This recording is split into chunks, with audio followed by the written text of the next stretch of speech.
meeting. We good? Okay, we'll go ahead and begin the open session of the board meeting. Go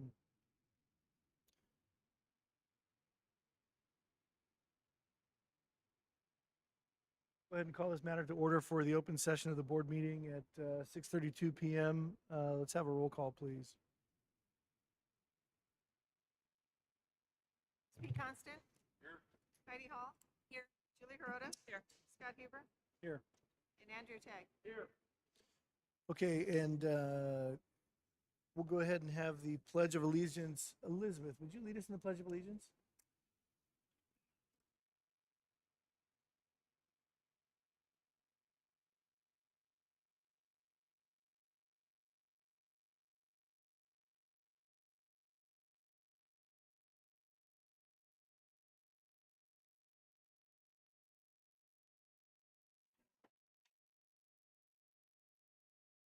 Okay, as to the closed session items, no action was taken on items 2.1 and 2.3. As to item 2.2, we took staff recommendation. The motion was made by Trustee Constance, seconded by Trustee Hirota, and it was unanimous in the affirmative, 5-0.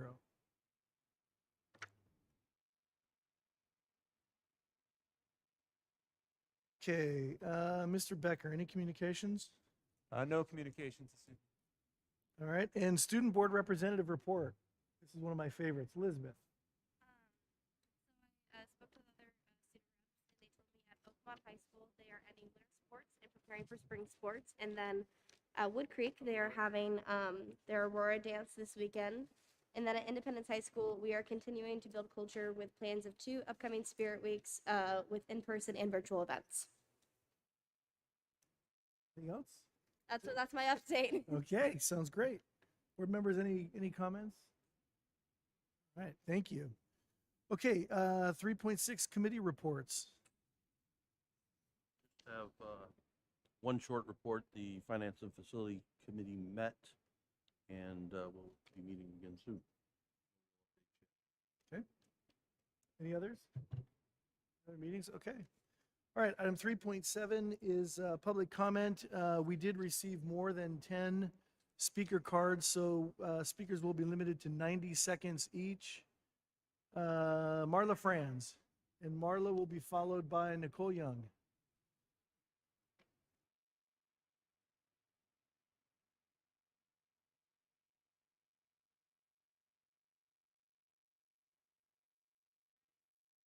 Hi, Marla Franz. I have a child in Granite Bay. Last night, I attended the Zoom parent meeting for future students that work for parent orientation, whatever it's called, parent orientation for incoming freshmen. And I would just like to point out a few observations. They did a great job, so this is not a slam on them specifically. The student activities director started out with a quote. And I didn't get the source, but she said, high school is closer to the core of the American experience than anything else I can think of. And it just made me pause because I don't think the last 2 years represents the American experience. We were also shown a happy video of kids at rallies, doing activities, just great fun. And I didn't see any masks. So obviously this is a little bit. And obviously, they're not going to show reality. I get it. But it made me feel like they were trying to sell us a story that just really wasn't happening. Because I know my 10th grader has not experienced what they were trying to show us high school was like. And it just made me really frustrated because I'm an incoming freshman and it's not looking good. And so I would like to just ask, where's our off-ramp? When do our kids get our freedom back? When do they have a choice for masks? And that's all I have to say. Thank you.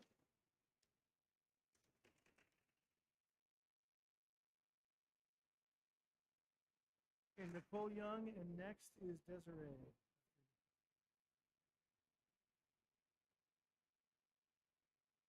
So I have a senior at Wood Creek, and I will have an incoming freshman at Wood Creek. And I'm actually going to read something my son wrote. He would have been here tonight, but he has a team building dinner for his baseball team. Hello, my name is Cooper Young, and I am a senior at Wood Creek High School. I've only had one normal year of high school without COVID interruptions or mandates. My older brother was a 2020 graduate, and we had to watch his graduation on a pre-recorded YouTube video. I want my graduation to be normal, no mandates, no masks. Please do not make me walk across the stage with a mask on. That is not how I want my entry to adulthood to start. That will not be a chapter in my story. Thank you. And I also would like to say something as a mother of many. Our country was founded on nullification. If these mandates pass, if we have to pull our kids out of school, that will be taxation without representation. And remember what we did a long time ago? We poured tea in a harbor, and we went to war for our freedom. We won't have to pick up arms, hopefully, but I'm asking you to please nullify. Thank you. It's Desiree, and then after Desiree is Brenda, is it Pondos?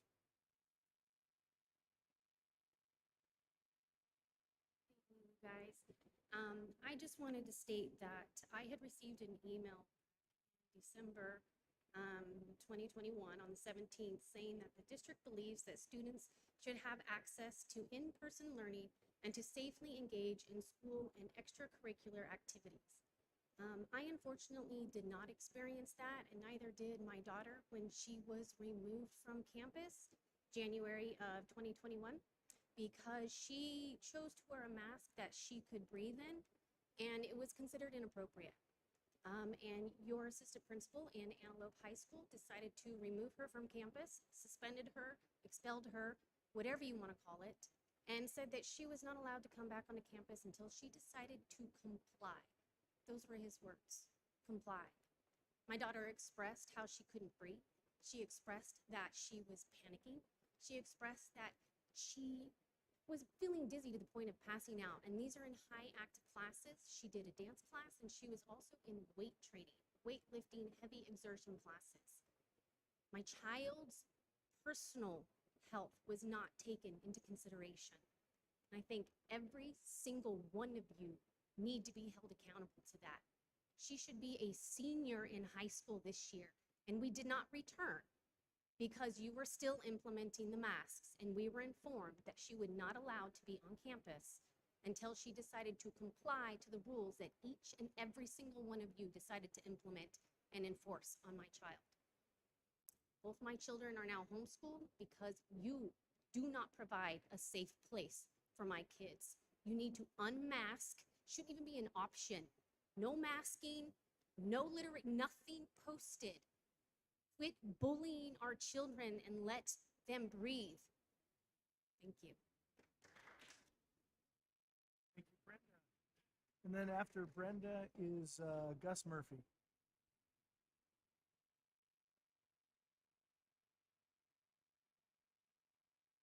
Brenda first. Oh, you tricked me. No, you're on deck.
Front of you is a copy of a complaint for damages and civil right violations in federal court brought forth to you by Desiree McGuire, who just spoke here in lieu of her daughter being kicked out of school.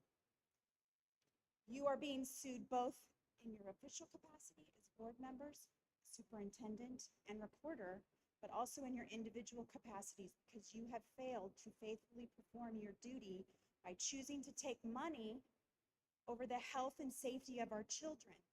In fact, you've been given $4.8 million with the stipulation to get the money that you will universally mask our children. As Desiree explained that her daughter was kicked out, that big stack in front of you is evidence against you. There are 13 causes of action in there. Breach of fiduciary duty, breach of implied covenant of good faith, constructive fraud, conversion, duress, violation of due process, extortion, infliction of emotional duress, and negligence. There's also articles in there by true specialists showing that masks do not work. I'm really disappointed that you are not even wearing them. You are forcing the children to wear them at school, and you're not wearing them. Shame on you. You also have broken the law. An Inter-American Court has emphasized that violations of a child's human rights, including their rights to life, freedom from torture, and other cruel, degrading, or unusual treatment, are particularly grave.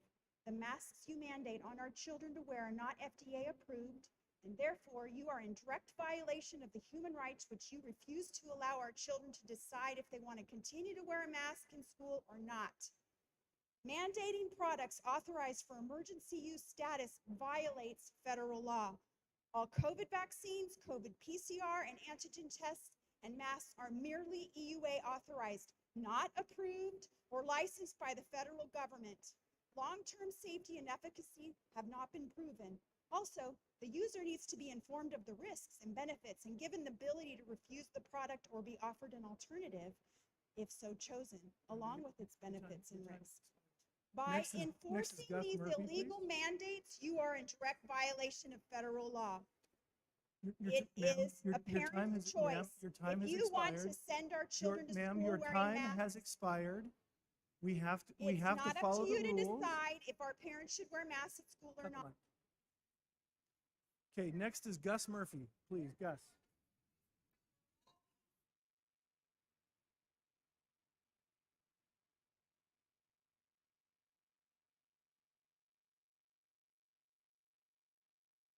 I gave the speaker extra time because she served the documents on the board and her time expired. Gus. Okay, tough act to follow. I'd like to start by saying that the NFC Championship game and the Super Bowl are both about to be played in the state of California during a state of emergency. And I've heard that you were great elected officials, for what that's worth. This is my first time here, so your having trouble talking. Your reputation precedes you. Sorry, I haven't had dinner yet. In my district, where I come from, kids are starting to go what we call full Rosa Parks. They are sitting down at the morning bell and they're taking off the mask, and they are telling them, you have to wear it, and they're saying, no, thank you. And then they're saying, well, you got to leave the classroom, and they're saying, no, thank you. The California Ed Code tells me that I don't have to. And the cops aren't coming, CPS doesn't come, and so the children are segregated. The parents get upset, and the war ensues, and it's ugly. And I don't like being part of it, but much like when I was in the military, some fights are worth fighting, and I'm proud to advocate for those parents, and I don't want that to come down here from the Lincoln area where I'm at. And I think we all know that Newsom has no plan to stop his one-size-fits-all. So I came with one little solution that I think might work for you, and that is an advisory committee. It is my understanding that your bylaws allow you to create a subcommittee for special advisement. I'd recommend that you get a mental health expert, a practicing MD, and I'm almost done. A practicing MD not attached to Kaiser or Sutter, and finally a constitutional lawyer. Because if you're listening to labor lawyers, you got the wrong people. Okay, so you need to get those three people and get it straightened out, because when I win Lincoln, and we will win Lincoln, we're gonna come visit you until all of Placer County is purged from this nonsense. All right, thank you. All right, Logan Crabtree, and then Kimberly Crabtree.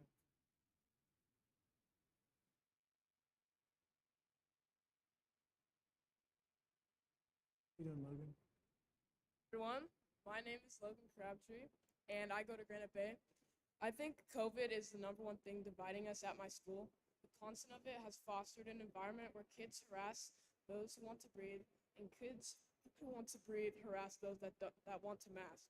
Many teachers intimidate us by towering over us at our desk to mask or publicly embarrass us in class. I just don't want to go to school and not feel this constant pressure. My parents made me research masking as opposed to blind compliance. They told me that I will have sovereign control over my body at 18 and I should protect that from governments that want to take it from me. My revelation is that after 2 years in adult forced masks, jabs, and fear, my generation have become so conditioned that they've forgotten they have free will. The adults aren't protecting us, they're giving us away. Everywhere we look, masks and shots. Everywhere we email, masks and exposures. Every school event, masks. If you think the excessive reminders of this isn't having an effect on us, you're wrong. I'm done being intimidated by educators. I mean no disrespect to them or you. The deals the adults are making that keep me in a mask is on them. I'm deciding for myself that as long as I'm healthy, I choose to breathe free. Thank you.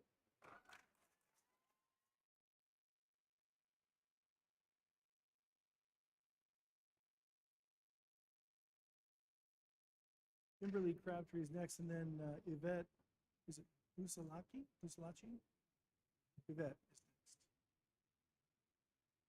It's my son. My name is Kim Crabtree, and I have a ninth grader. I'm here to plead that you work harder to protect individual choice of students and teachers by setting precedent now with mask choice, as we all know what is coming. And if you're unable to do that, disclose exactly why you're beholden from doing so. After winter break, students and families returned to masks are required, all but tattooed to the forehead of every teacher and school administrator, as well as suffocating exposure notifications. We've been asking for over a year for mask choice, but no board in the area will do it. The more we learn about the ESSER funds, the more it's pointing to a coercive vehicle to obtain school district policy control. In exchange for millions in ESSER funds, the district signs on the dotted line. They will comply with CDPH guidelines or compliance plans. The community gets verbal empathy, but never crossing that compliance signature.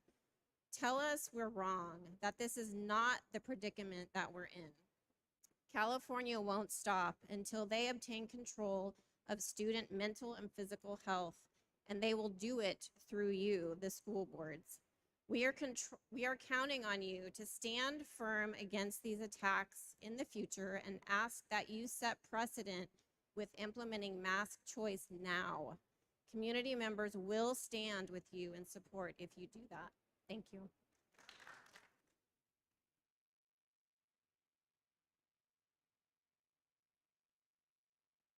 Okay, next is Yvette, and then after Yvette is Karen Convest.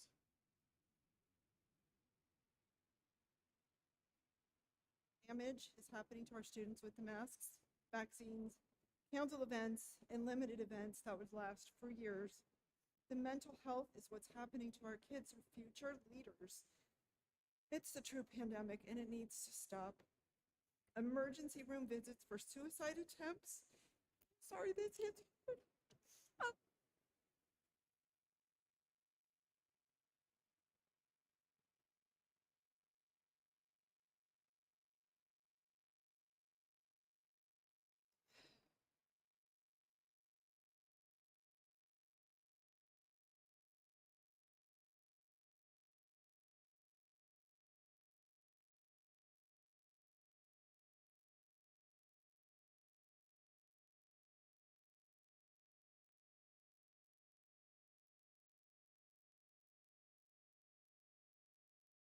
She's a nurse, and she got to visit the psych ward. That's her job for the weekend.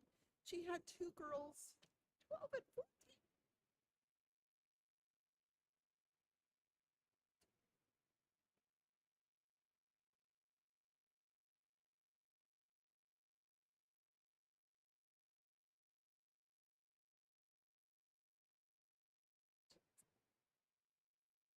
That's a coronavirus.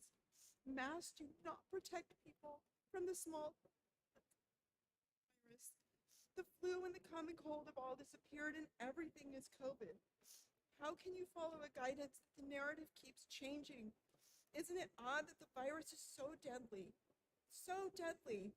that many states have lifted their mandates for months and all other countries are lifting them? Why is California still stuck? Okay, teachers are telling kids multiple times, pull your mask up, don't make me sick. Teachers have pulled students out of the classroom to explain mask rules. What is that? Kids, that's what our tax dollars are paying. Okay, thank you.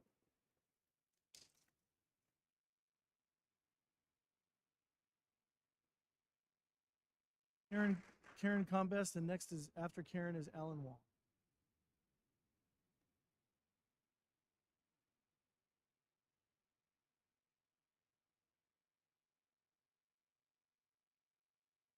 Evening.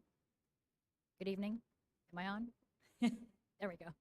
Good evening. My name is Karen Combest, and I have a daughter who's a junior at Oakmont. And she has been wearing a mask longer at high school than she hasn't been wearing a mask at high school. And my fear is that she'll graduate in one. So please prove me wrong. Please prove me wrong. I'd like to know, as others have stated, when's the off ramp? When are we going to stand up for these kids? If CDPH never takes it off the guidance, are we going to do anything? Or are we just going to follow the CDPH forever? You know, I went to a meeting today, a district meeting, the SILTs, and I was one of 30 people. There were a few parents, but I chose not to wear my mask, and I was the single person in that room that didn't wear their mask. And the intense pressure to comply on me personally was there. And I'm pretty strong. I think you all know that. And I have nothing to lose. I have no skin in the game at that meeting. No one said a word to me, which was great, but that's not what's happening to our kids. I didn't have a teacher yelling at me to pull it up. I didn't have my grade or my job on the line. And yet you expect them just to be naturally let them do this, and you let them have, no expulsion. But these kids aren't going to do that. You heard from a kid today about the pressures. Please, we need the adults to solve this problem for us, not the kids. Adults started this. Adults should finish it. I just asked the board, what are you going to do? Thank you. Thank you, Karen.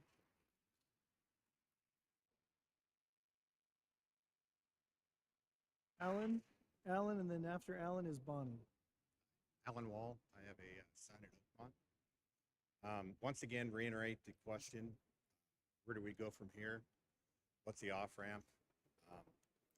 Part of me fears that now that we have some available more effective masks, that will be mandated, that's the next step. Are we waiting for CDPH to give a green light? Are we looking for some metric? What I'd like to hear what we're looking for here, what triggers the relief of the mandate. I'd also like to share an anecdote about masks in my workplace as an airline pilot. I think you all are aware that we all have to walk through the airport with our mask on, and in public we have the mask. But a lot of people don't realize when we go in the cockpit and safety is at stake, we take them off. Pull the mic a little closer, please. Yeah, they said they can't hear you. Okay. As soon as we go in the cockpit and close the door, and safety is a prime function, we take them off because it's a barrier to effective communication. We are directed by our company we can wear them, but we are highly recommended not to wear them in case something goes wrong. And although a classroom does not have the same level of safety that we're dealing with, or I'm talking about, we still need effective communication. I think effective communication in the classroom is very important. So just want to share that. Thank you.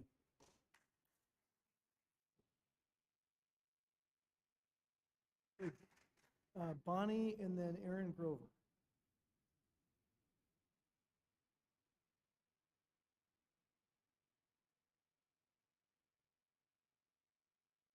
I just want to start by saying thank you all for your service. I think when you're in a position of power comes great responsibility. And it's easy to take the easy route and say, let's keep it safe. Why not? Let's comply. It's harder to take the stance of looking at the bigger picture and knowing how this is truly affecting our children. And taking the step back and looking at the big picture, these 2 years, our children have done nothing but degrade. And they're fighting for the smallest pieces of happiness where they should have a full life of happiness. Have a lot of responsibility, and I hope you take that and ensure that you're representing all of us and our children and not following the money. And just to finish, Yvette's, we appreciate all that you've done for our schools, but now we are asking you to take it one step further. In the charade, in the nonsense, and the mandates for the schools. Let the kids be kids. Let the kids breathe. This is the biggest thing. I've seen children told to pick up masks off the ground and put them back on their face. That's when I bought out completely. I tell my kids to wash their hands after they're done playing in the dirt and getting dirty. But I would never tell my child to pick up a mask and put it back on their face to breathe. We've lost that reality, though. We're living in idiocracy where we comply and you need to put a mask on your face. So regardless of how many times it's been worn, how dirty it is, put it on your face and comply. That's all that matters. Be a leader in the community and just say no more. Stand for what's right. Stand for our children. Thank you. Thank you. All right, Aaron Grover, and then after Aaron is Shemaine Phillips.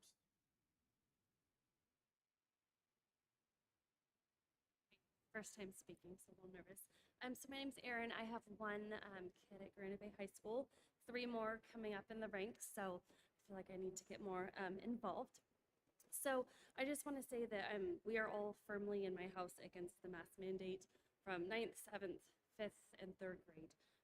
There's plenty of studies that show that masks are absolutely useless. The amount of emails I receive daily between my kids' 4 schools, it's a joke. I mean, clearly, like, you have COVID, you're exposed. They're fine. These kids are fine. I mean, literally, I'm not counting, but I feel like everyone has had COVID at this point. So clearly the masks have proven nothing. There's also plenty of studies out there in the opposite direction that show how much these children are falling behind because of them. They're missing real social interactions, face expressions, and the mental health, like Yvette pointed out, has also severely declined. There's school districts right down the street, a little more up the hill, that have stopped these mask mandates and are working really hard to stop them. And so just hoping you guys will follow suit and push a little harder for these kids. Again, I think Newsom is a little power hungry. No other state has followed suit on these children's mask mandates or on their COVID injections, so he's not going to stop. So we have to fight a little harder to stop him. Thank you. Thank you.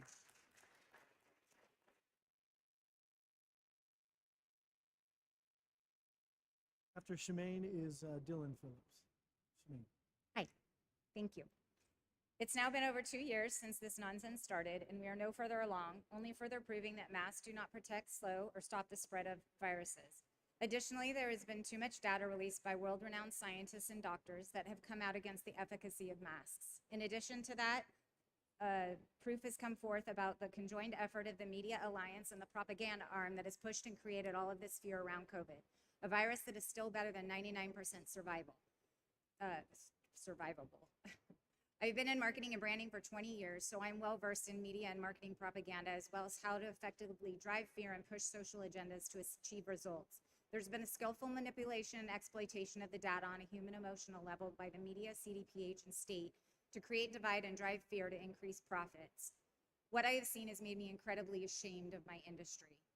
Masks have continued to stifle the education process, create learning loss, contribute to the mental health crisis, and diminish human emotional connections that are so important to learning and connecting. I've seen it mentally and physically affect both of my children, as well as hinder their education in ways that will scar them for life. We have worked closely with you all, and I know firsthand the difficult road it has been for you as well as us. I thank you for the many things that you've done for us. However, our kids are still in masks.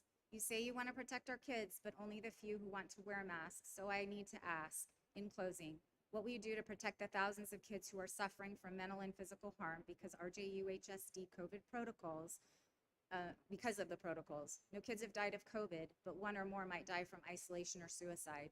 Is that when our district will say it's enough? Thanks again for everything you've done.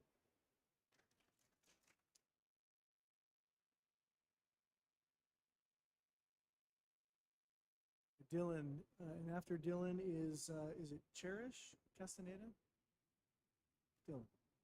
Hi, my name is Dylan, and I'm a student at Granite Bay. I want to start off the night with some positive. Our JV squad just played Folsom at Folsom High School and took a W 1-0, so let's go Nice. Granite Bay. Nice. Excuse my voice, I'm losing my voice. But now on to matters tonight. I'm speaking on behalf of several of my peers at school who either could not come tonight due to school commitments or who are too afraid to speak up because they fear retaliation. I am also speaking on behalf of my teachers who also don't feel they can stand up because they are in fear of losing their job. Simply put, most of us hate the masks. We respect those who want to wear them, but most of us don't want to. They are hard to breathe in, they are hard to focus in, and they are hard to understand people in, including our teachers, and they are hard to learn. We want to see our teachers speak, we want to see our friends smile, we want to connect emotionally with our community. But the masks interfere with us doing so. We need mask choice in our schools, and we need your help doing that. The truth is, we are tired. We are struggling both physically and mentally, and we are mentally drained after 2 long years of this nonsense. For many students, this is creating loneliness and isolation, and is causing us to be disconnected. Our feelings have been ignored and swept under the rug by the very adults that are supposed to ensure that we have a good educational experience. We have been intimidated, bullied, and harassed by our teachers who have their own agenda. Kids fear for their grade if they don't fall into line exactly as their teachers tell them to. Some have even been yelled at by their teachers. Everywhere we look, there's a sign telling us to cover our smiles, reduce our free breathing, and just fall into line because it's required to protect us. We are smart enough to see that's not true. We have been overlooked, bullied, intimidated, and harassed for too long. We've been isolated and held down for just too long. Think about us and how this will be when we look back on our time here. High school is supposed to be a time where we create memories and have fun, but this damage will last us a lifetime. We are not asking for masks to be taken away. Those who want them can still wear them, and we will fully support them doing so. We are asking for mask choice. We are asking for you to hear us. We are asking for you to respect us and our decisions. And now, we are asking you to stand up and fight for us. Thank you. Okay. All right, Cherish is next, and then is it Michelle? No last name. Thanks. Good evening, everybody here. I just want to let you know I'm privy to some certain inside information in the government, and it's no surprise Gavin Newsom is corrupt and crooked, and the Dominion machines were bought out and paid for, so there's no way to recall somebody who can control all aspects, correct? In March of 2020, all this started. It began as 2 weeks to slow the curve, right? I'm a state employee. By June, we were mandated to wear the masks. If masks worked, why is this continuing over a year and a half, right? Number one, masks do not work. They're not effective. Even on the box, it states you have to have certain training to wear them all day. And yet we're suffocating our kids. We're going to cause permanent brain damage to our children, not to mention whatever psychological issues that may or may not be reversed. I'm a youth minister in the community. Our kids matter. They're the number one most important thing, and we have to protect them from corrupt people like Gavin Newsom. Okay, Gavin Newsom hired Thomas Argonne, so Thomas Argonne's going to do what Gavin Newsom says, just like Steve Gordon, the director of DMV. Also, Orlena Ortega, Cal HR director, implementing all the testing on state employees and the schools. These testing companies are connected to the NIH and Fauci and the Communist Republic of China. They are data collecting. This program, Nuviance, you guys are telling our children to use, it's a data collection program where they're collecting all kinds of information. These testing COVID tests, they're collecting genetic information used for marketing and research by companies like Fauci's NIH program for God knows what, possibly bioterror weapons. This information is public. Look up Alex Villanueva from LA County Sheriff's Department. Stop this nonsense, you have power over at least our kids right now. Use your power. Thank you. Thank you. Nice job.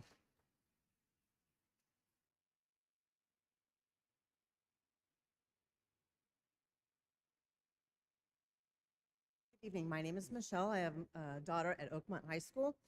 We have all seen the Charlie Brown cartoon. Lucy's standing there with the football. Charlie Brown comes up, takes a swing, and she pulls it away. We laugh. It's funny. We've all seen that how many times? That is what's happening to our children. How many times are we going to move the goalpost?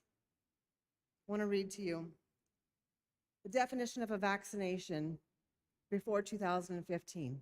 It's an injection of a killed or weakened infection organism in order to prevent the disease. The new definition, 2015 to 2021. The act of introducing a vaccine into the body to produce immunity, no longer preventing, to a specific disease. As of September 2021, the act of introducing a vaccine into the body to produce protection from a specific disease. Right there, the goalpost has been moved. With the masking, we all heard Fauci say, oh no, masks don't work. Oops, don't say that too loud. We need to make sure that people feel protected, not because it actually does something. The goalpost was moved on us again. We have to stop. Want vaxxed? You have the opportunity to do it. I work in healthcare. There's a whole lot of people that have been vaxxed, boosted, who are sick. So it's your choice. The mask. If you need to wear a mask to make you feel comfortable, then go for it. But do not force that upon anybody anymore, especially in the schools. I've been here for 2 years. I'm sure you're tired of hearing, it's the same story we keep hearing over and over. It is time to take action, no longer sitting back, not because you're forced by a lawsuit, because you have that power. Stop moving the goalposts, stop allowing other people to move the goalpost. Thank you.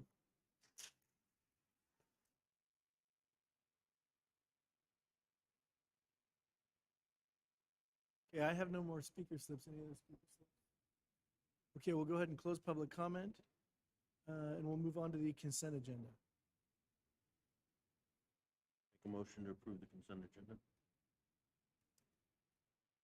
Seconded to approve the consent agenda. Roll call vote. Yes. Heidi's a yes. Yes. Yes. Okay, 5.1, RSEA report. Do we have a member from RSEA here to give us a report? There we go. I was gonna say, you're hiding behind the podium. Back to school tonight, so I'm here tonight. So good evening, Happy New Year, since I didn't see you guys last time. RSEA would like to thank the district office for working with us on the COVID days, starting again this semester. It was nice to have agreements like this that go really smoothly. There was really no issue, we both agreed. And then we would like to remind board members, district and school leadership that there needs to be a conscious effort made to communicate with RSEA and other stakeholders when things arise. We understand that the start of this semester was deja vu to last January with COVID spike, staff out, creating problems, having lots of people subbing on their prep. We had a few instances recently, though, where decisions and statements have been made that did not include voices that should have been a part of the discussion. We all need to stop, breathe, and remember to be talking to all stakeholders and discussions before making decisions that impact our schools and staff without hearing from the impacted groups. Having strong and timely communication with everyone just helps us run more smoothly and effectively. It lessens misunderstandings, confusions, or problems that arise from a lack of clear and constant communication. That's all I have. Thank you. So thanks, have a good night.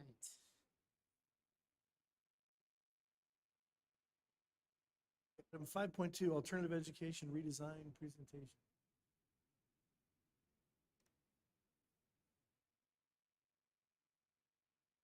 Dr. Moore.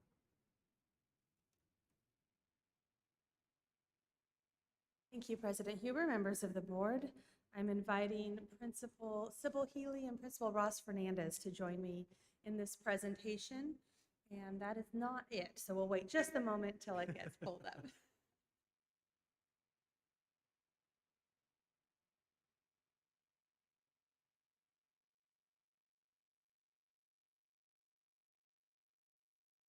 Since the beginning of fall, we have been on a journey to explore how might we improve our alternative education programs. We have Independence High School and Adelante High School. And we're always looking for ways to continue to improve and to get better. And what we'd like to share with you this evening is an update and the results of the work that we've done, the research, the listening, the gathering of information, and the end proposal. So this is an information item for you with what we've learned and what we're planning to do, and then we'll be working with you along the way as we move forward. So why were we even looking at changes? Again, we want to improve, but there were certain things that were indicating that there might be other ways for us to organize and to do, to serve students. And that includes efficiency, and it's connected to the third option. We have one school that's been declining a bit, while another one's been growing rapidly. Independence High School is growing with options and student choice with independent study, while Adelante has kind of found its sweet spot with a lot of our comprehensive high schools retaining their students and fewer students needing to come to that school. So there were some opportunities for how do we use our resources efficiently and flexibly to provide the most options and support for our students. In addition, both of these schools are in the continuous school improvement process with the state of California. And they receive funds specifically to improve graduation rates. And that's been a journey that we've been on for a couple of years. So we have resources, we've been researching, we went and visited other school districts to see a few models. And that's what we'd like to share. So here's our journey in September and October. We visited, we held forums at both schools with students, forums with parents, and with all staff invited to listen. What are the great things that these schools are doing? What do we want to make sure to continue and capture? And then what are those areas that we already know we could get better, we could just do in a better way? And we've got some good information we're going to share with you in a little bit. Ross and Sybil came and presented to Cabinet some ideas. Then we had the winter break, and we're back here with you to share our ideas moving forward. We have a lot of action steps that we want to do, but we wanted to have this public showcase of what that plan is, an opportunity for discussion. So in a nutshell, our proposal is that we have an overall umbrella program. Our working title right now is Roseville Choices Academy. And that under this umbrella of Roseville Choices Academy, we would have the two schools. Now by Ed Code, we actually do need to have the two schools. We're required to have a continuation high school as a high school district. And then an independent study school is a very different type of school. So we do actually need to have two different coded schools. But one of the best practices that we found in our research is by having an umbrella program, we can make those options for students very seamless. Instead of, oh, which school do I go to? I'm not sure. We're just going to Roseville Choices Academy. And when they come in, our expert staff, whether it's a counselor, an administrator, will be able to sit with the student and their family, one-on-one, review their status, and look at, okay, which pathway is best for you at this moment, and how do we continue to move forward? What are your goals and your plans? And so this umbrella approach will allow for that flexibility and clarity, and it will allow for the sharing of resources. So that's it in a nutshell, and I'm going to turn it over to Ross and Sybil to share more details. Hey, thank you, Dr. Moore. I'm going to go over the unity of purpose, and Ross will follow up with the next few slides that talks a little bit more in detail where we're trying to go. So one of the things we're looking at as part of our why is giving the students voice and choices was hugely important, especially for Adelante High School. As Dr. Moore alluded to, we are struggling right now, especially with the COVID pandemic that we've been in for the last few years, keeping students on campus or having students arrive on campus. And so we're looking at changing that to encourage and re-engage students back on our site, which is hugely important to what we do in education. So if we don't have students, we don't teach.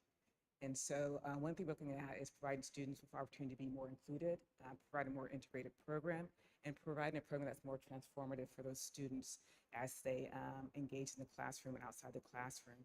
And overall, this will empower them to be more inclined to be at school and attend. Right now, we're looking at attendance rate on my site in particular that's under 75%.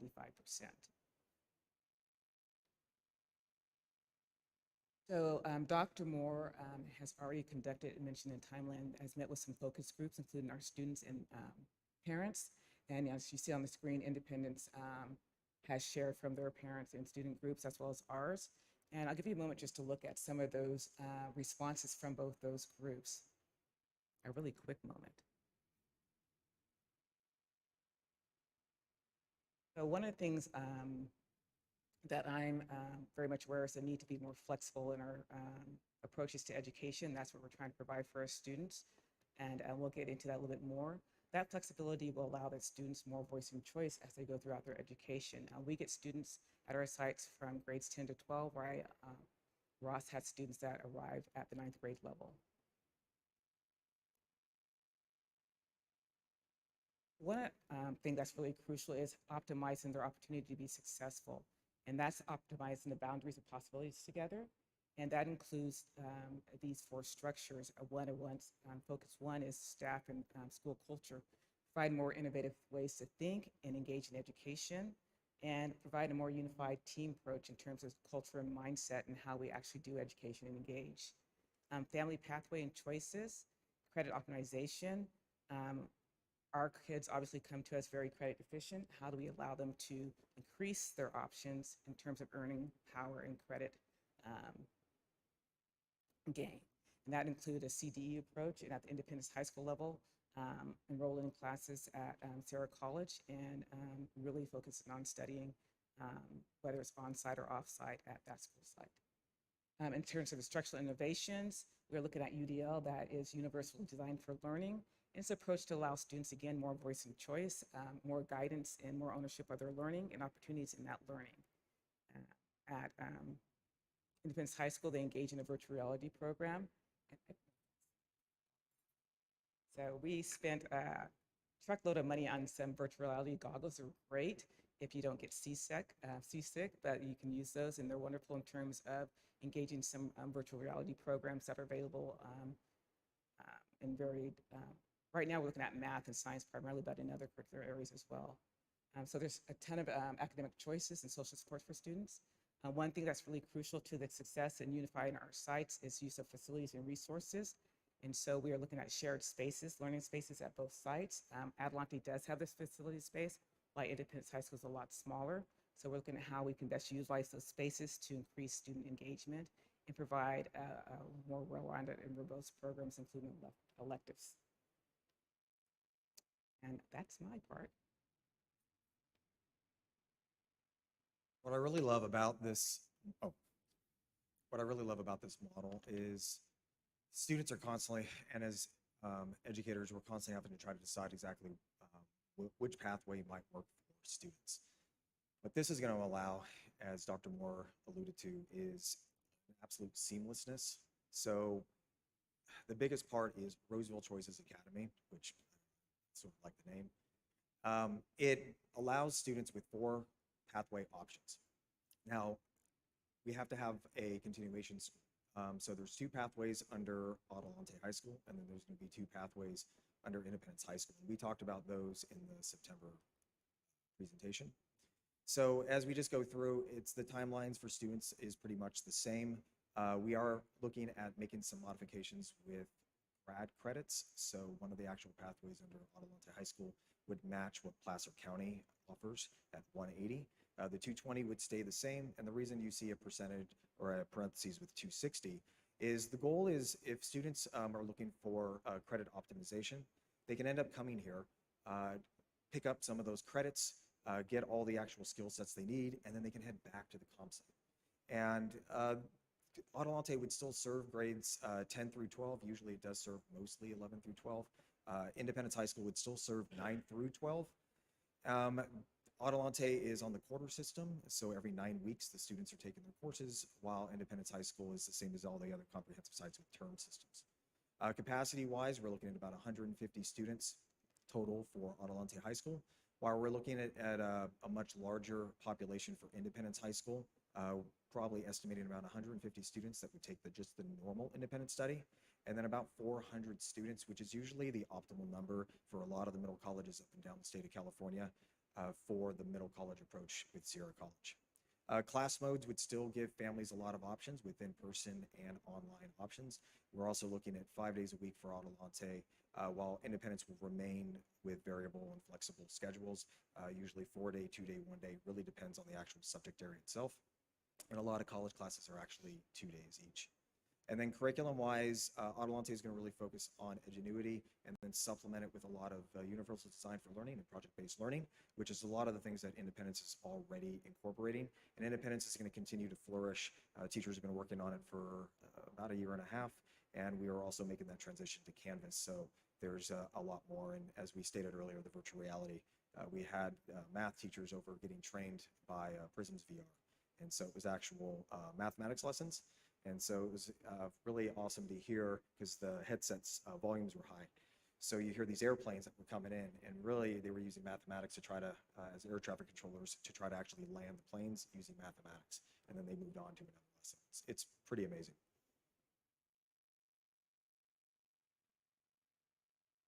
So what does this look like? So again, we have one umbrella, and then we have really 2 campuses that students get to take classes on. And students will probably be on both campuses. A lot of the CTE programs are probably going to be a little bit more on Adelante because they have a heck of a lot more space than Independence does. And with that, we are going to have a common bell schedule. So we're proposing that Adelante and Independence will share a similar bell schedule because the teachers are going to be shared among both campuses and in both systems. We do have, students are going to be walking from campus to campus, and we're going to look at a shuttle system to allow the students to get across Berry Street. Bell schedules will look at 7 periods just because we're actually shifting our time frame to the state mandate of 8:30. It says 8:40, but we're probably going to shift it to about 8:30. And then Adelante is going to add a 7th period, so it's equal across the board. And so then the learning spaces are going to look a lot like where a lot of schools are starting to head to, including West Park High School. There's going to be a lot of shared and flexible classrooms. You're going to see a lot of universal design for learning and choice from students, project-based learning. Just like everything that we've been doing in Alt-Ed over the last couple of years, we're shifting everything towards real-life applications. It's great that you learn mathematics, but can you apply it in the real-world context? It's great that you're learning history, but can we apply it in the real-world context? And with that, we're using virtual reality because it's not just a tool or, it's not just for gaming. It actually is at a level now that kids can actually start traveling and visiting the world and experience things they've never experienced before. So think of like an anticipatory set before a history lesson in Egypt. If they've never actually been to Egypt, you actually now get to go and see the pyramids or the Sphinx by size. And it's an awe-inspiring moment, but then it also allows you then to dive in and kids actually have context. And then just like anything that we've been building up, we've been enhancing our wellness and MTSS system. Both schools are going to be operating under our advisory program. And we're also, because we have students that are going to be taking college classes, the teachers are also going to become college mentors for the students, helping them and making sure they're going to be prepared for all their English history classes and or CTE pathways, because again, we are really pushing career focuses for the students. We don't really want students to leave our schools without having an option A and a B in a particular career, and that they've actually gone either, they've explored it either within our CTE programs or actually at Sierra College. And so we have a bunch of these career pathways already started, either at Adelante currently or Independence, but we're thinking of expanding a few more. So these are about 9 of the actual pathways that we're thinking of exploring, from animation, automotive. We already have the automotive shop at Adelante. I think they're building a 3rd bay at this point. We're looking at broadcasting. We already have business, child development, commercial music with actual sound studios, dance, fashion and design, medical assisting, and photography. And then obviously those aren't all the types of careers in the world. So that's where Sierra College comes in. And so we're working on an agreement with them to see what we can do. And so the supports we're really going to be looking for is finding teachers that actually have CTE credentials. We're also looking for teachers that can teach other forms of electives. And we're, like anything else, we're looking to hire that most highly qualified teachers who can fulfill the school's vision. We're also looking at expanding our counseling services with We currently have 2 counselors. We're looking at expanding to 3 counselors who are going to be able to work with students one-on-one. And then looking at a possibility of getting a college and career tech that work with all the freshmen, sophomores, juniors, and seniors through our advisory program.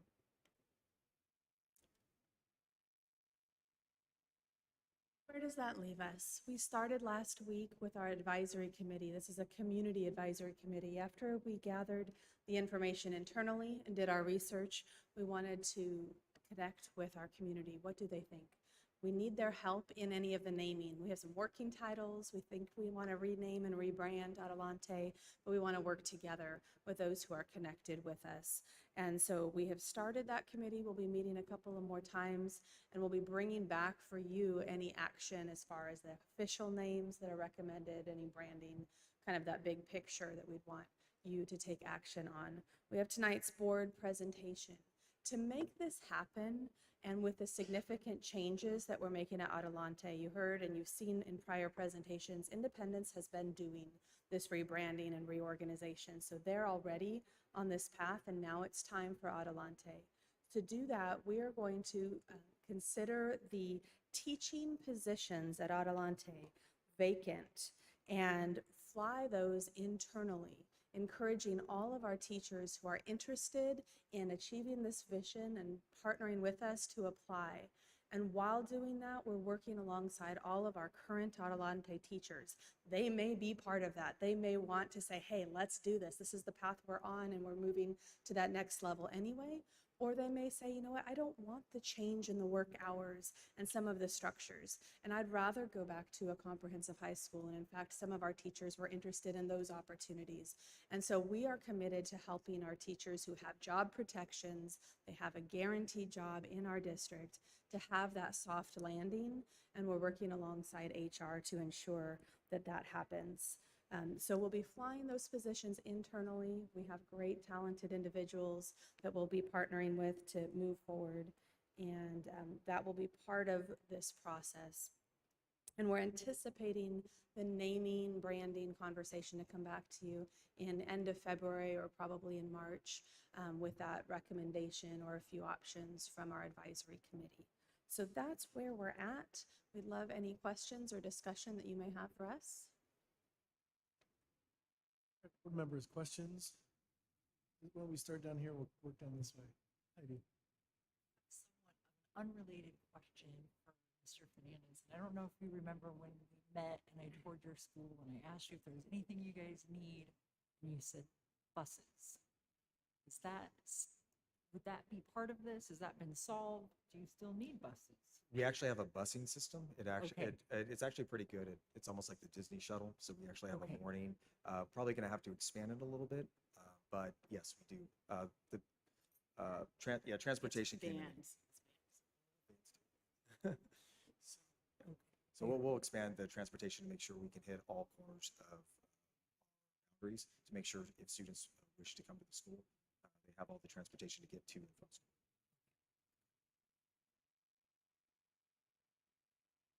A few questions and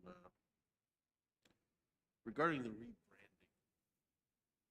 Is that due to sort of the historical perspective, stigma associated with the name and the continuation status? That's the strongest. There were several factors, but that is the strongest. In fact, we have a parent on our advisory committee whose son is at Adelante, and he has a student at Independence as well. And originally he said, my student will never come to Adelante. And circumstances are what they are. He came, he loves it. He says, I had no idea. But it was that stigma of what he thought the school was, or maybe historically he had heard something. And so we'd like to just kind of break that up and focus on Roseville Choices Academy. Come, we have options. What's your path? I think that's great, and I just hope as you go through the rebrand, forget about this thing. As you go through the rebranding, I hope you have the opportunity to really talk about how we prevent the brand from, or the reputation from returning to the brand. Because I think we all know that there's a stark difference between what people think and what actually happens. So I'm excited for that, and I'm glad you're thinking about that and looking forward. question I have related to the sites themselves, and I know April, you and I spoke about this a little bit. We're obviously doing a lot around to deliver the education, but one of the things that I've been concerned about is the facilities that we have. It's no surprise to anyone that Independence is cramped, and Adelante has some significant infrastructure issues, I guess would be the best way of putting it. How do improvements to that potentially tie into this? Would this be part of the bigger conversation doing this, and now in order to deliver on what we have, we need to do this? Or is it going to be a completely separate track where we as a board are going to have to do something else to stimulate those things that we need to continue the evolution? Great question, and I'll lean on some of my cabinet colleagues for the process because we don't have all of the details. But what I will share is our advisory committee, we met, our first meeting was at Independence High School, and part of the meeting included a tour of Independence and the facilities and seeing the upgrades and the changes. And our next meeting will be quite different because it will be housed at Adelante. And so these are all factors that the advisory committee are taking into consideration and will be making recommendations. Our plan is designed to be cost neutral in an ongoing sustainable fashion, but it also is expected to have some one-time investments, which would include facilities. So our ongoing, cost neutral, we have a lot of grant funding. So a lot of the programs that we're doing will be grant funded for those pieces, but facilities will be part of that one-time investment that we'll be coming and recommending. But the actual timing and process, I would need to confer with my colleagues on the details. Discussion for us to have and for us not to forget about, because it can be difficult to learn when the conditions are suboptimal. I often wonder, had we just taken 1% of the budget for West Park and applied it to Adelante, what a different place that could be. My next question is along the seamlessness between the two campuses. I know one of the issues that has been brought to me, and I'm sorry I didn't ask you this question before, had some conversations right before the meeting that sort of brought this up. One of the sort of ongoing issues with students that end up at Adelante is they're separated from the sports and the extracurricular activities and things of that nature that really could help them sort of fit in and learn as part of that whole person cultivation, that whole person learning. And I think I understand correctly that if you're at Independence, you can do some of the sports and extracurriculars. So the question I'm getting to, if I have that understanding correct, is will this new design, this overarching organization, and this seamless connection help us be able to connect Adelante students with those opportunities, or are there other things that will inhibit us from doing that? So it depends on the opportunities. I would say many opportunities will be seamless. Clubs, extracurriculars, wonderful opportunities, dances. I'm going to let them talk about some of those vision. With the one exception is that the CIF athletic sports, continuation schools are not currently allowed to participate in those. And that's why Adelante has intramural sports with other like schools, because that's a CIF guided regulation, whereas Independence can participate. But I'm going to ask Principal Fernandez to talk about some of the incentives, and we were talking about this just yesterday in a follow-up advisory committee. So Ross, would you share some of that? I think because we're a Roseville Choices Academy, we want the students to be able to be in the pathway that's actually first going to meet their academic needs. But at the same exact time, I absolutely agree with you. Some of the things that excite kids about coming to school sometimes, and I'm a former chemistry teacher, so I'll pick on chemistry for a bit. It doesn't really excite me. You don't wake up in the morning going, wow, I can't wait to go to chemistry class. Well, what does excite you are the VAPA programs and sports. So if it's visual and performing arts, that's why you show up. You're showing up because of dance classes. You're showing up because of your photography classes. And then for sports, you want to participate. And the option that we are going to be able to have with all these is when students come to us, and they want to play sports, we're going to do everything we can to create the opportunity and the pathway to take that into consideration so they can partake in or have the opportunity to try out for the sports at the club sites. I think it's just, as I say, I think it's helpful to the whole student that we do this, and maybe we can figure out a way to start having discussions with CIF on a broader scale, maybe what's in the best interest of students overall, see if we can affect some change. So, thank you. I know that's supposed to be questions. I threw a few opinions in there. Our student board member, any questions, Elizabeth? Good.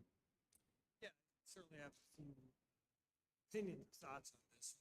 We'd certainly be open to talking to each of you about it outside the board meeting. I've had a lot of experience with both of your predecessors since I've been on the board 5 years. I spent a lot of time with Ms. Lloyd and Ms. Leterrier and visited both schools and have certainly quite a bit of respect for what each are doing. I love how Adelante, even the time that I've been on the board for the last 5 years, has sort of changed that mindset and worked within our comprehensive schools. Our comprehensive schools have also taken, held on to more of their students than in the past, where they just automatically went to Adelante if they were a trouble student getting in trouble.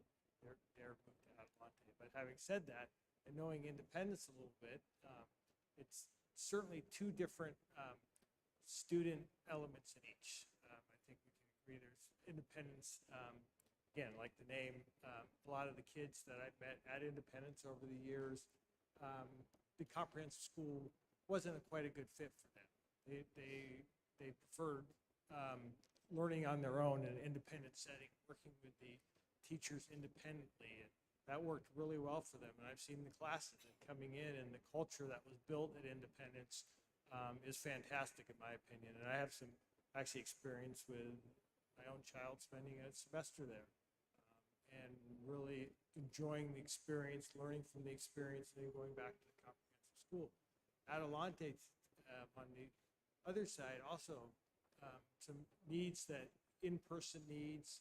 I think there's some special ed needs there that are needed, some socioeconomic needs, family issue needs that I saw over the years and talking to Ms. Lloyd, and a different experience. Now, having said that, I love this idea has been talked about for a little bit, and I sort of love the idea of it coming together and being a partnership and using the space as needed. But I do think there's some very different needs between the student populations of each school and how that would fit. And I think I've asked this question about how many kids would transfer from one school to another in a normal academic year. Do you see much of that currently? Would you say on average? Students coming from Independence High School to Adelante is more common, and it's based on their inabilities oftentimes to be attentive. They have an attendance rule that's different from ours, so they miss that. They usually end up at our site, and or they need more structure. That means they need to be in a classroom in a seat with a teacher that's right at their elbow to give them support. And so that's when we oftentimes we'll see the Independence High School students arrive at our site. So the numbers, I don't have them with me. I have my counselor out there, so I don't know if she can use, she's like, don't talk to me. So we get a handful every quarter that come because they are not able to manage on their own and be motivated to stay at Independence High School. So that's when we receive students at our site. One thing you didn't see in our presentation, but we have a lot of details and systems behind the scenes that we're working on, and student placement is one of them. And so what we've seen is that if a student comes already a senior, let's say they're a second semester senior, and they're coming to Adelante at that point, they're very rarely getting out, right? They're not going back to the comprehensive high school to graduate. They're not switching to Independence. And what we learned are there are ways that we can be more proactive if we worked with the comprehensive high schools for them to help identify students who are behind in credits in 10th grade, let's say it's second semester of 10th grade, and we get them on board and we do the quarter system that we've identified and we accelerate or optimize their credits, they would have that opportunity to go back, or maybe by then they want to switch paths into an independence high school or go back to the comprehensive high school, or quite often to fall in love with Adelante and say, hey, this is where I'm thriving, I'm going to stay here. And so part of our strategy is a placement committee. It's one of those best practices in helping the schools, the comprehensive high schools, identify students in a timely manner so that they have more choices and can get back on track in a more timely way. As my counselor said, 20 this year. She works very hard. She's very quick.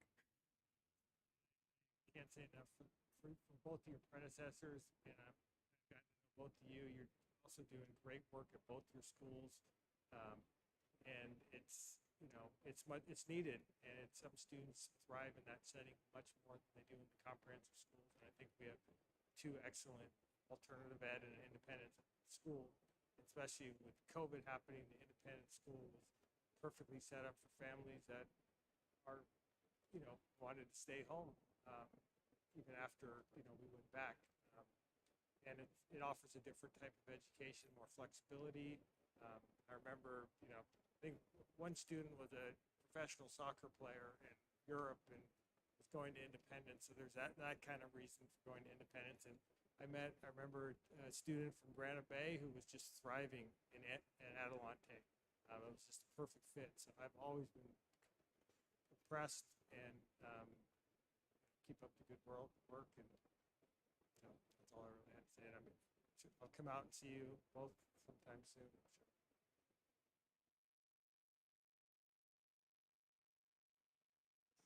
I don't know if it's a question or more curiosity, or if there's any changes, but I'm just curious about if there is any changes with counseling, PBIS, or ESL support in the new model. Separately or as a whole, or no changes, or just do you see any? With counseling between the two schools right now, there's 2.5 counselors.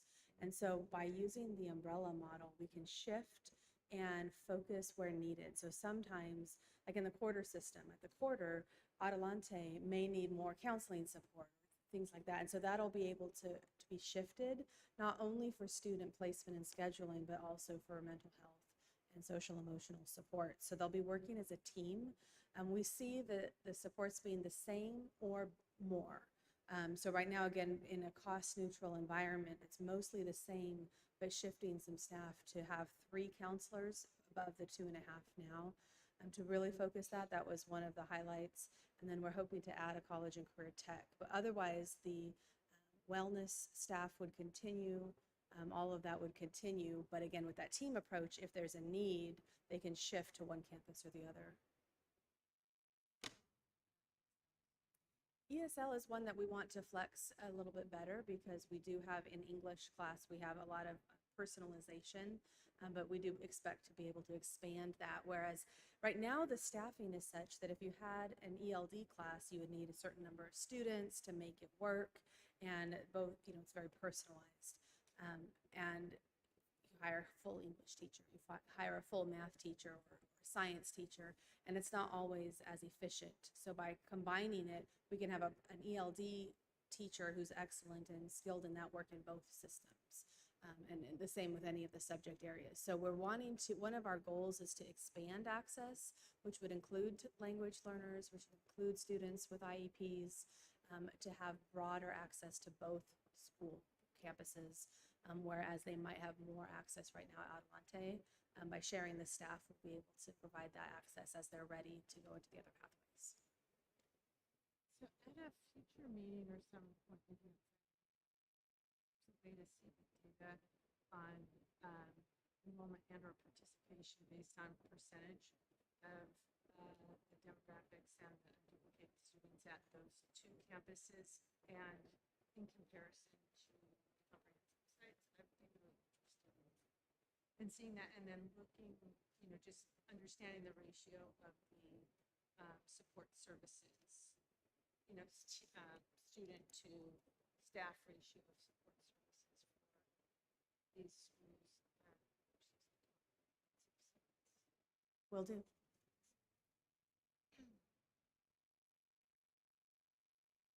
Hey, my questions were actually asked and answered. So, thank you very much. We appreciate that. So this will come back at some point in the future. This spring with more formal action. Thank you. Thank you. Okay, next item is 5.3 draft trustee voting areas maps discussion. Before Joe begins, this was an item that we had talked about at the last meeting, and because two of our board members were gone, we thought it was prudent to bring this thing back again, push everything out for a couple of weeks. I will note that one of the board members is temporarily absent, but he'll be back here in just a minute. But we thought it was prudent to put this back on the agenda to get the comments from the board members who weren't here and from any other board member that wants to make a comment. So, Joe, please. That's absolutely right. And we have Doug Yoakum here from the Capital Advisors, from NDC, the demographer. And he will be available for questions, input. Just as Mr. Huber said, we had two board members who weren't able to make it last board meeting. So with that, I just wanted to open it up. I included in the packet the same items that were included 2 weeks ago. And also just wanted to note that the plan is still that at the February 10th board meeting, we bring a final map that could be approved by the board, as well as determining which areas, which the timing of the transition as well. So with that, I would just leave it up to the board members for any questions or input they want to provide.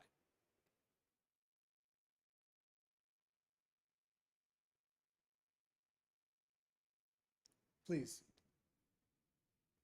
Trustee Constant, go ahead. Thank you. Well, I appreciate the opportunity to revisit this. This is the first time for me and revisit it for most of you. You know, when we started this process quite a while ago, I expressed my concerns about how the process could unfold and express some opportunities for us to create a process in which we could facilitate the best maps possible for our community. And one of the main reasons, well, first let me state, I don't think we should be going to districts. I think I said that. But we are where we are because we are. So we have to do it. But I think it's important as we move towards by trustee area representation, we really keep it top of mind why we're doing it. That is so that the community can choose their representatives. And when I spoke last time, I'm just going to give a summary of kind of what I said because I think it's pertinent to my following points. As I talked about the importance of community of interests, and I talked about how the law has evolved over years to really clearly say that a community of interest is a population that shares common social or economic interests that should be included within a single district for purposes of its effective and fair representation. And to be honest, that's why we're here, because of the letter that we received, and many other agencies have been struggling with this as well. And I talked about how our district covers such a large area, and within our area we've got some really clear community-defined communities of interest just by the nature of where we are. We have obviously the city of Roseville, which is the dominating sort of community of interest. And within there, there's other smaller community of interest. But we have really clearly defined communities like Antelope, Granite Bay, Dry Creek, Morgan Creek, the unincorporated areas that are in between Roseville and our other areas. And those areas share a lot in common, and I think that's something that should be top of mind as we move forward. And what I recommended is that we as a board should create a process or a set of criteria in how we not only drew maps, but how we looked at and evaluated maps. Some of those criteria was thinking about things like future population growth, the typical geographic contiguousness, the compactness of the districts, really looking at ensuring that we don't divide neighborhoods or either commonly defined or self-defined communities of interest, really looking at all of the community, including the socioeconomic areas, making the boundaries easy, not only to understand, but to describe. So if you could say, you know, if you live between here and here, you're in this trustee area. We talked about not aligning trustee areas to attendance areas so that we didn't get individual board ownership over individual schools. And talked about, and I had brought up even, let's talk about a defined process before we have any maps drawn, before we have any lines, before we know how it affects any of us individually. How are we going to select the election cycles, who seats which, and all that? Have a process. I think I even said something, we could do it completely random, like a draw of straws or flipping a coin, or we could have a process that we defined. Unfortunately, as you know, none of you guys agreed with me, and we didn't go that way. We sort of went exactly opposite. We took the position that we should only go forward with the criteria following state and federal voting rights laws, and really nothing else, not even sort of the best practices or common practices for redistricting. And so I left that meeting founded a bit on how we were going to approach districts and evaluation of trustee area boundaries without having any objective criteria that we could discuss and measure them upon. And so when I watched the meeting that I missed, and unfortunately I know that I wasn't here, but sometimes those things happen. You know, it was the first of what was to be 2 public hearings to gain input on the map. It was clear that it was agendized to just gain public input. I was a bit surprised to hear how the discussion around the maps started talking about how the maps fit with criteria that we had apparently agreed upon. Attendance areas were discussed and other criteria. And I was thinking to myself, well, how could that be? Because we distinctly didn't choose it. And the discussion around the map centered around it. I think what concerned me more is there was all this discussion. There was virtually no discussion on communities of interest, what communities were, and what we were or were not doing to communities of interest. And as I had mentioned earlier, I think this is problematic given that we have these clear, easily definable communities of interest like Antelope, Granite Bay, Dry Creek, Bourbon Creek, all the ones I've mentioned. You know, I think it's important that we as a board think about and realize sort of the things we know have happened and the observations that we've had and the conversations that we've had with people. And we know that Antelope in particular has always had some feelings that they're not really part of our district. They're just kind of tagged on. We've never had a trustee, to my knowledge, in the history of the board that represents the community of Antelope. And when we as a board, you know, I wasn't here, I'm going to use we, because we sort of narrowed down onto one map, I saw that that map actually takes that one clear community of interest and divides it, the Antelope community, and it splits them. And that makes it even more unlikely that in the future there'll be a representative to represent the community of Antelope. It's not just that we divided the lines of our districts along these or through these communities of interest, these population areas, not just in Antelope, but we did the exact same thing with Granite Bay. We just split the community almost equally. And I think personally that's problematic.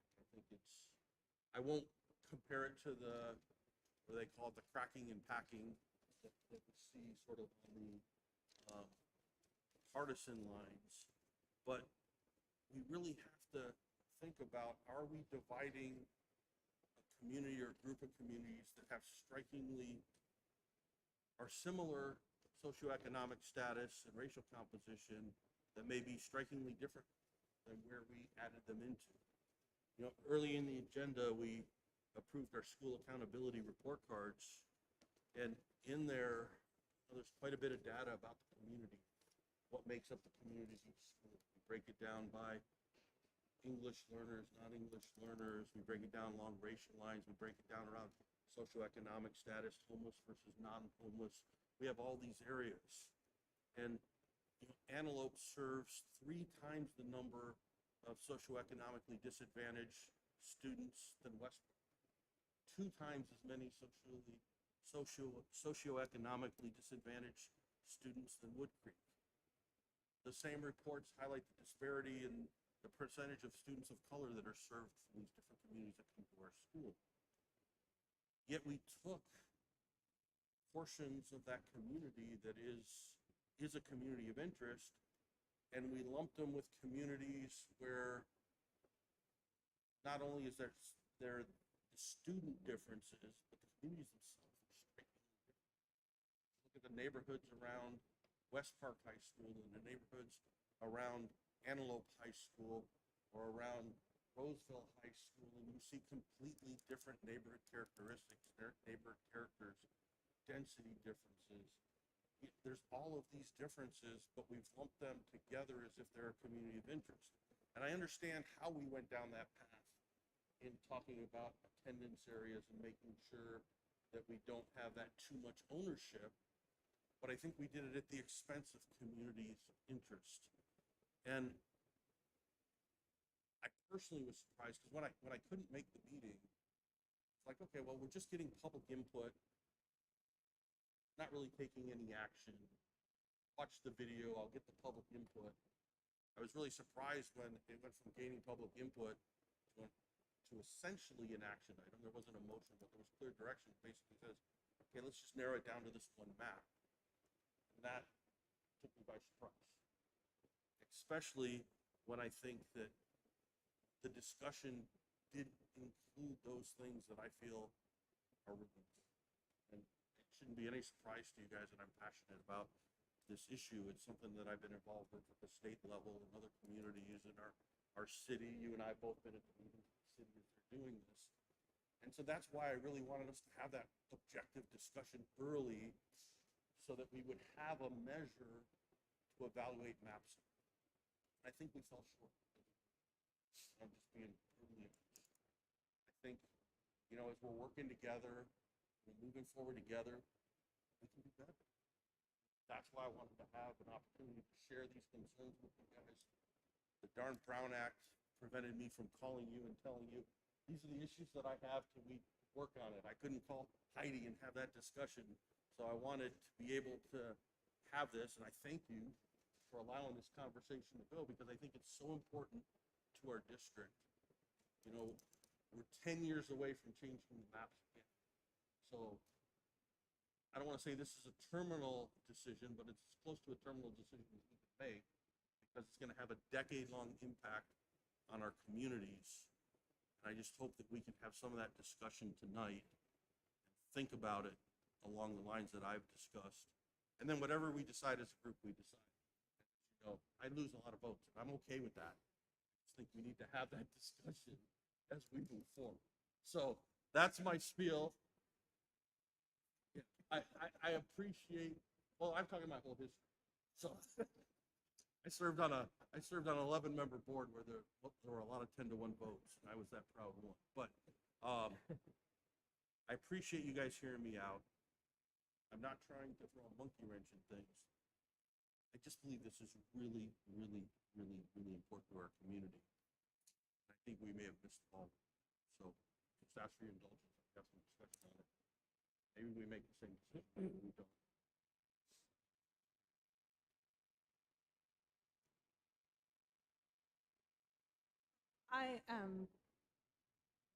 I'm glad you're here, Pete, to explain all of that.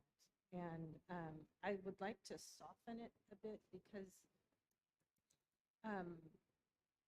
when I made the motion, there was just a couple of exclusions, right? There was a kind of several items of your motion, and then there was a couple of things that were left off, and those are probably the pieces that you have greatest concern about. So that's important for, I think, all of us to understand is common agreement, because I think we had some common agreement around some of it.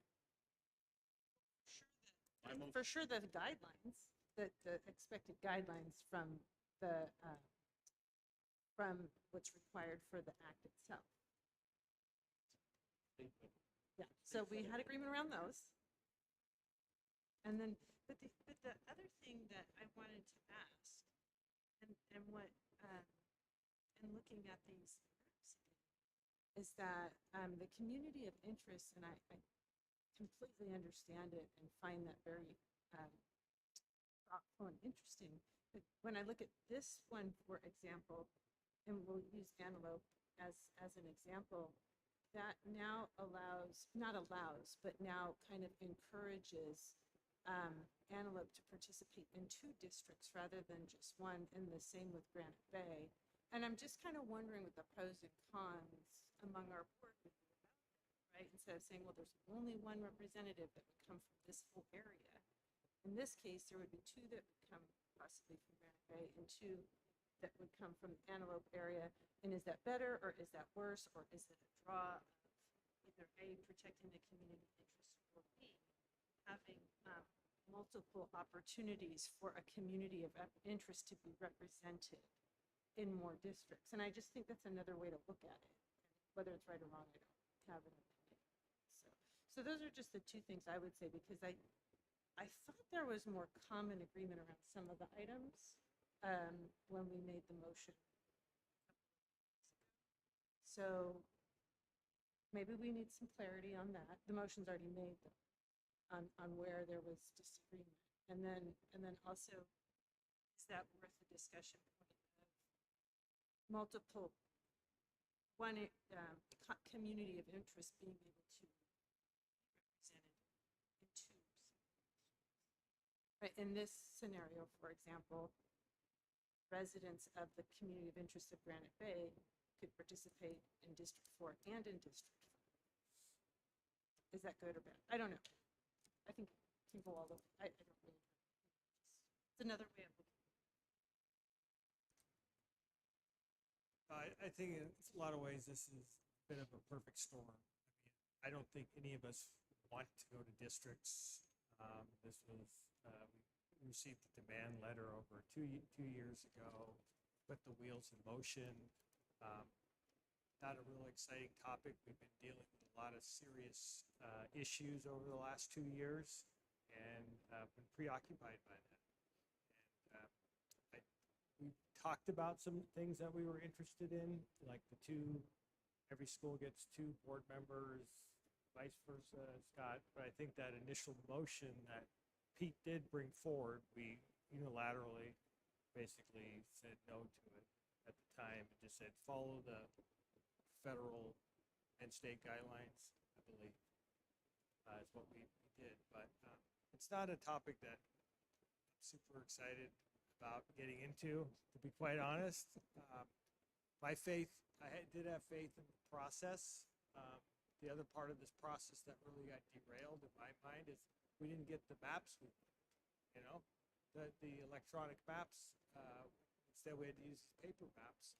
And I think that made it, and it was delayed, so it didn't happen until Christmas time. So I feel like that played a little bit of part, and now we're kind of rushed into the process, and trying to have this discussion, figuring out what's the best way to process this and come up with districts that are fair and equitable and serve for different reasons.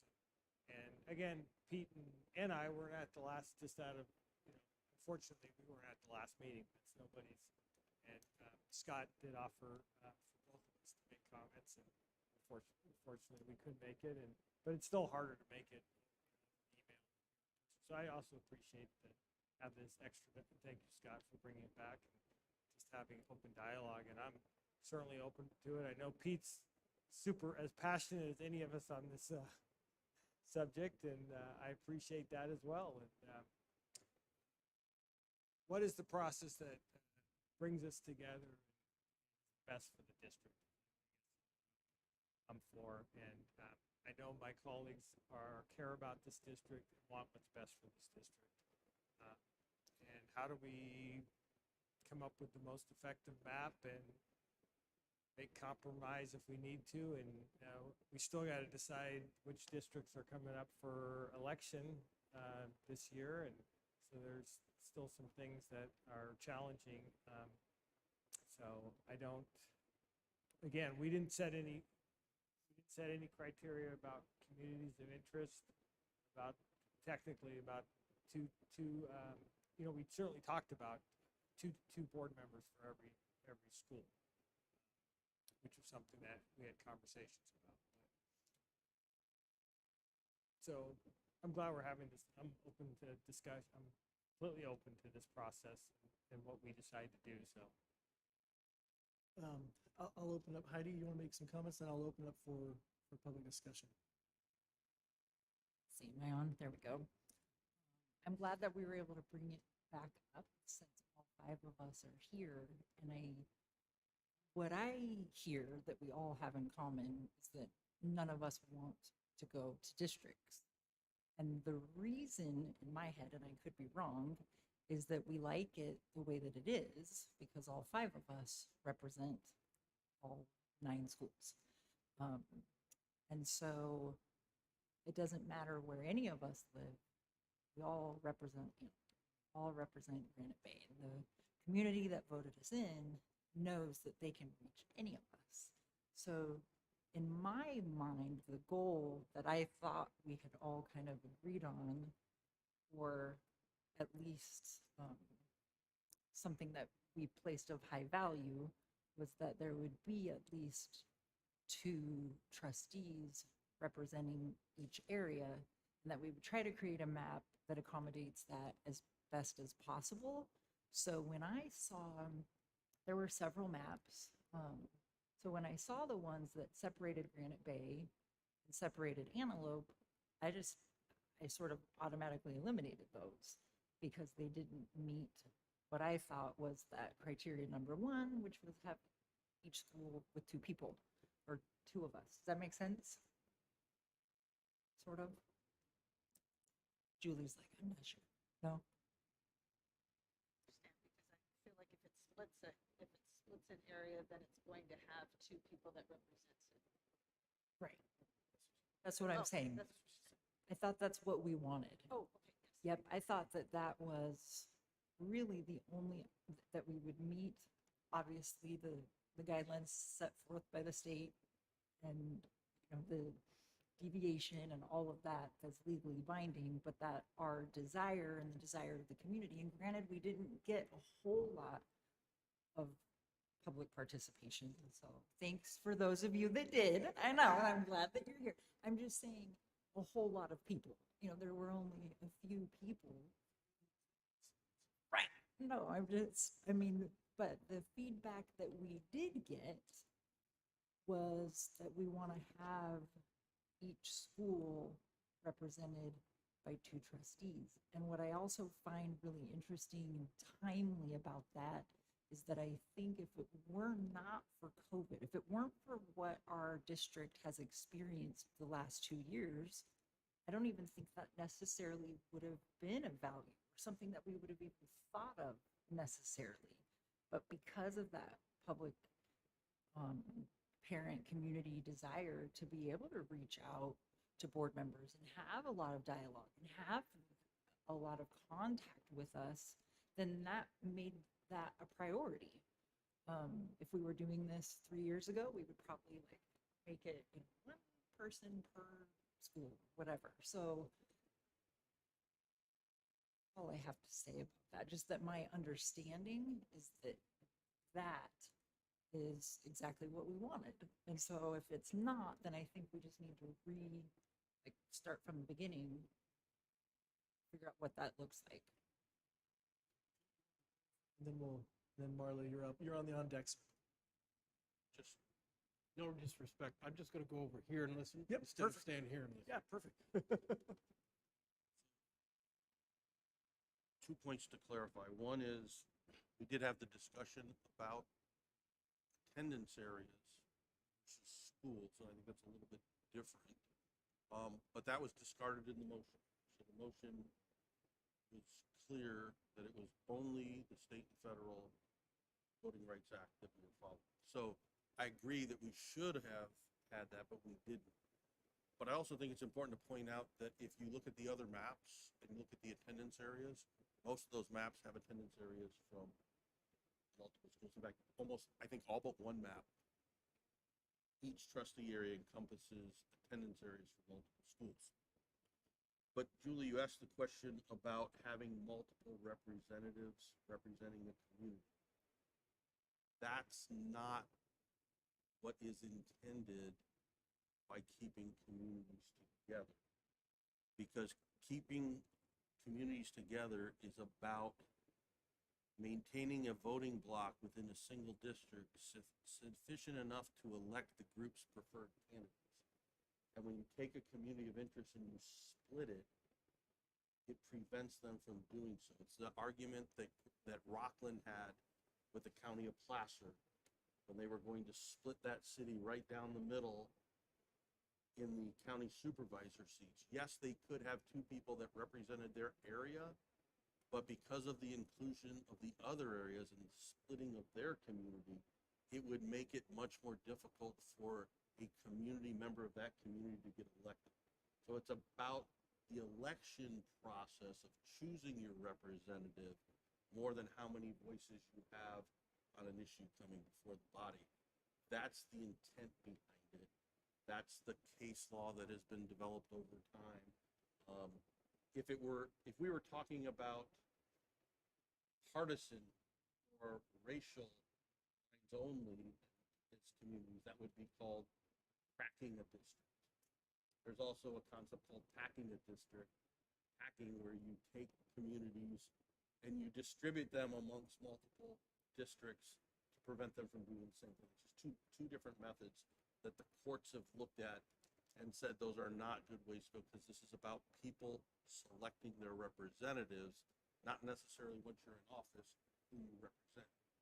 So when we were talking about the attendance areas, that was more about school ownership and preventing a vertical ownership between a school and a board member. We had a lot of discussion about that, but that's distinctly different from dividing a community of interest in a way that may impair them from selecting a representative of their choice to represent them. So I just wanted to clarify that, because that's why there's that subtle difference. And I think after the public talks, if we look at some of the other maps, you'll see those attendance area overlaps. Okay. Marla, would you like to make comments now, or did you want to wait? Perfect. Perfect.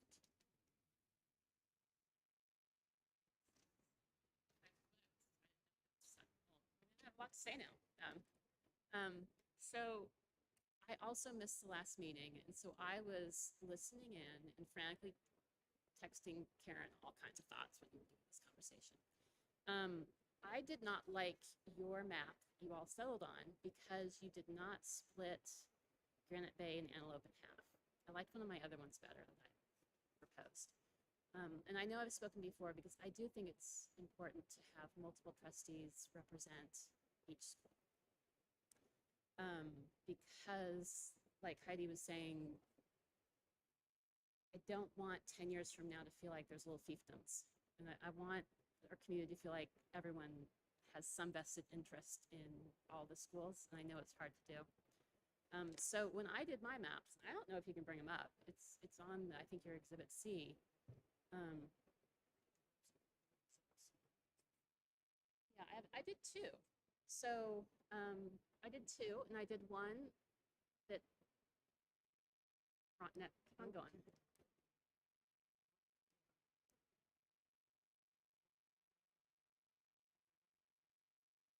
All right, there, so stop there.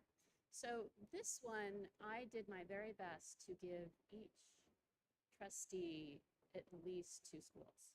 And what took me so long was I actually figured out the populations for the attendance. I had to figure out the attendance school lines and everything. So on this map, Oakmont has 4 different trustees that represent. And in my Excel spreadsheet, I kind of gave all the population numbers. And then my next map, I did what Pete's talking about, and I kept the communities together the best I could, just to spark a different conversation. So obviously, and you have to extend it from Granite Bay just because you need each trustee to have 37,000. You have to extend into Roseville. But okay, I actually live in Roseville, but I go to Granite Bay, so it's kind of good that you kind of push it out a bit. And this is a different discussion, like what Pete's saying is, now you have Antelope all together, but you have fiefdoms, I feel like, at this point. So I think you have to decide what you're going to prioritize. And my feeling, I would rather have, I'd rather have 2 trustees that I feel like has some vested interest, but I recognize based on the breakdown of my other map, Granite Bay would not be a majority of either trustee when I look at the population counts. And so as I was making the maps, I honestly did not know which one I would want, because that also kind of hits home, right? I don't know, it's tough. It's a really tough situation. I'm obviously not in favor of all this. But I think, well, yeah, good luck. I don't know. Yeah. But I appreciate the discussion, and because I did all this, I feel like I have all these thoughts, but it's, so. Map almost looks like Scott's map in some ways. Okay, but what I don't like about Scott's is okay. So if you bring, so again, from a population perspective, I made sure, and the reason why I didn't go straight across to Douglas was because I was trying to give even population for both, for Granite Bay. And then the squiggle for Antelope, that gave the best even population for Antelope, for each trustee. And on Scott's, he just kind of gave a gratuitous little loop in Granite Bay, so that yeah, there's a little bit of Granite Bay in trustee number 4, but it's not enough maybe for trustee number 4 to even care, because it represents, I don't know, it represents a few thousand. Which of your 2 maps do you like better? Well, it's the 2 different issues, right? I would probably say this one. Yeah, but to Pete's point, Granite Bay will not have a majority of the population in either of those trustees. And Antelope probably wouldn't either if I went looked at the numbers. Yeah, and they wouldn't either. So that's the tricky part. But you also have 2 opportunities for people. Two people from Antelope can run for trustee and win. So how many people actually run? That's what I was going to say. There's not many You people. guys were just served papers. I don't think anyone's ever going to run again. I don't know. So sorry about that. And I want it duly noted, I received them with a smile. Okay. So no, but okay. I think I liked this one better. But what I also did on this one is I left room for growth for number 1, because I thought there would be growth out there. So my percentage was really high. I think it was like 9 something, but there's room for maneuvering. But I don't. Okay, good luck. Thank you. Marla, one last question for you. What do you think about criteria of continuity, will of the people voting elected bodies in terms of determining districts or factoring into the district? When you say continuity, you mean like landmarks for Or no, like, or just elected officer. Elected, the will of the people voting in elected officer. Oh. Well, I didn't know where any of you lived. Understood. So I'm I don't. I'm curious what your thought on that. Well, should it matter? Should it not matter? Yeah, well, I think you need to serve your term. And I would not object to tweaking a few things in there to make sure that you start out representing one of these these districts. And if I recall from listening, I think two of you have problems, like you live like next door practically, I'm not sure. But flip a coin. Okay, who really doesn't want to run next year? Why don't you go into number 5? I don't know. So, no, but all of you should serve out your term. And I think if it's possible to get each one of you in one of these trustee, absolutely. Yeah. Thank you. Whoever doesn't want to run goes to 5. Like you just said, we all just got served today, so. Okay, why don't we, I'm the only one that hasn't made comments yet, and then let me make my comments, and then we'll bring you up, okay, in just a minute. So the reason why I had 2 things in mind, 3 things in mind, actually, with what I did. The first one was, I recognize, and Pete, I will say this, I recognize you love maps. And I will disclose here, although I hope none of my clients are listening. I have to deal with this as part of my day job, and man, it drives me bananas. I wish we didn't have to do it. But having said that, the rules that we are under are not the same rules, for the most part, that cities and counties and supervisor districts are under. We have to follow the federal guidelines and the state guidelines that really just say keep racial minorities together. You can't split their districts, and we need to have even numbers. So my criteria and by the way, almost all of the maps comply with the law, almost every one of them. And there's only one that might not have, because it didn't really look at the population numbers, but it could be adjusted. It could be massaged a little bit, right? But almost all the maps comply with the law. So we're not going to get sued about this. So anyway, long story short, what I was looking at was nothing more than, literally nothing more than, number 1, make sure every trustee touches at least 2 schools. Number 2, make sure each school has at least 2 trustees, so they've got different people to go to. And number 3, and this was just my own kind of idea, nothing set in stone, or no real, other than the growth that we're going to experience is all going to be on the west side of Roseville, all of it. So my thought was, well, let's split that among 2 different trustee areas. Let's split the growth so it's evenly distributed as much as feasible. Because we don't control developers, and they will do whatever is most lucrative to them. So my thought was, let's try as much as possible to split that growth. I will tell you candidly,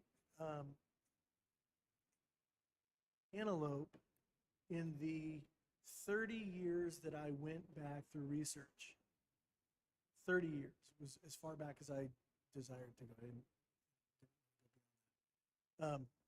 I just was getting a headache. There has been exactly 1 person that ran, and it was in just the last election.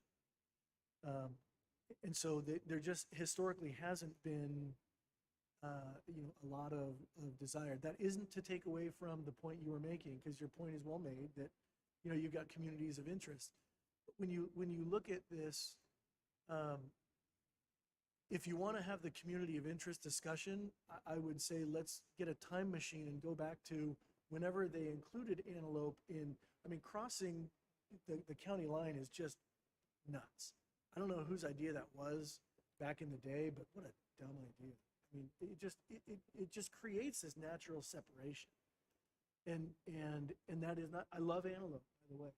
I love the people of Antelope. That is not to say that I don't like, but it doesn't make sense to, because what you've done, we actually have with what's there, you could argue we have a split community of interest, because you've got the majority of center that is to the west. Anyway, those were the only things. I don't have any I don't have strong feelings about this. And the other thing I'll say is, when you look at this, we have more area than the city of Roseville, significantly more. And so we've got all of Granite Bay, we've got all of Antelope. the only thing that my thought was those three things. Make sure every trustee has 2 schools at least, make sure every school has at least 2 trustees, split the growth that's gonna happen. That's it. That's the magic I came up with, but. Indulge me for 1 minute? Sure. Oh, that's gonna be more than a minute, no. I just want to illustrate a point because we talked about attendance areas. So if you can bring up, I don't know what map it's going to be on that one, but it was the one that has deviation of 5.71. I'll tell you when I say that one right there. So when you look at this map, you start off with trustee area number 2 in the upper left-hand corner. That has attendance areas from West Park, from Roseville, and from Wood Creek.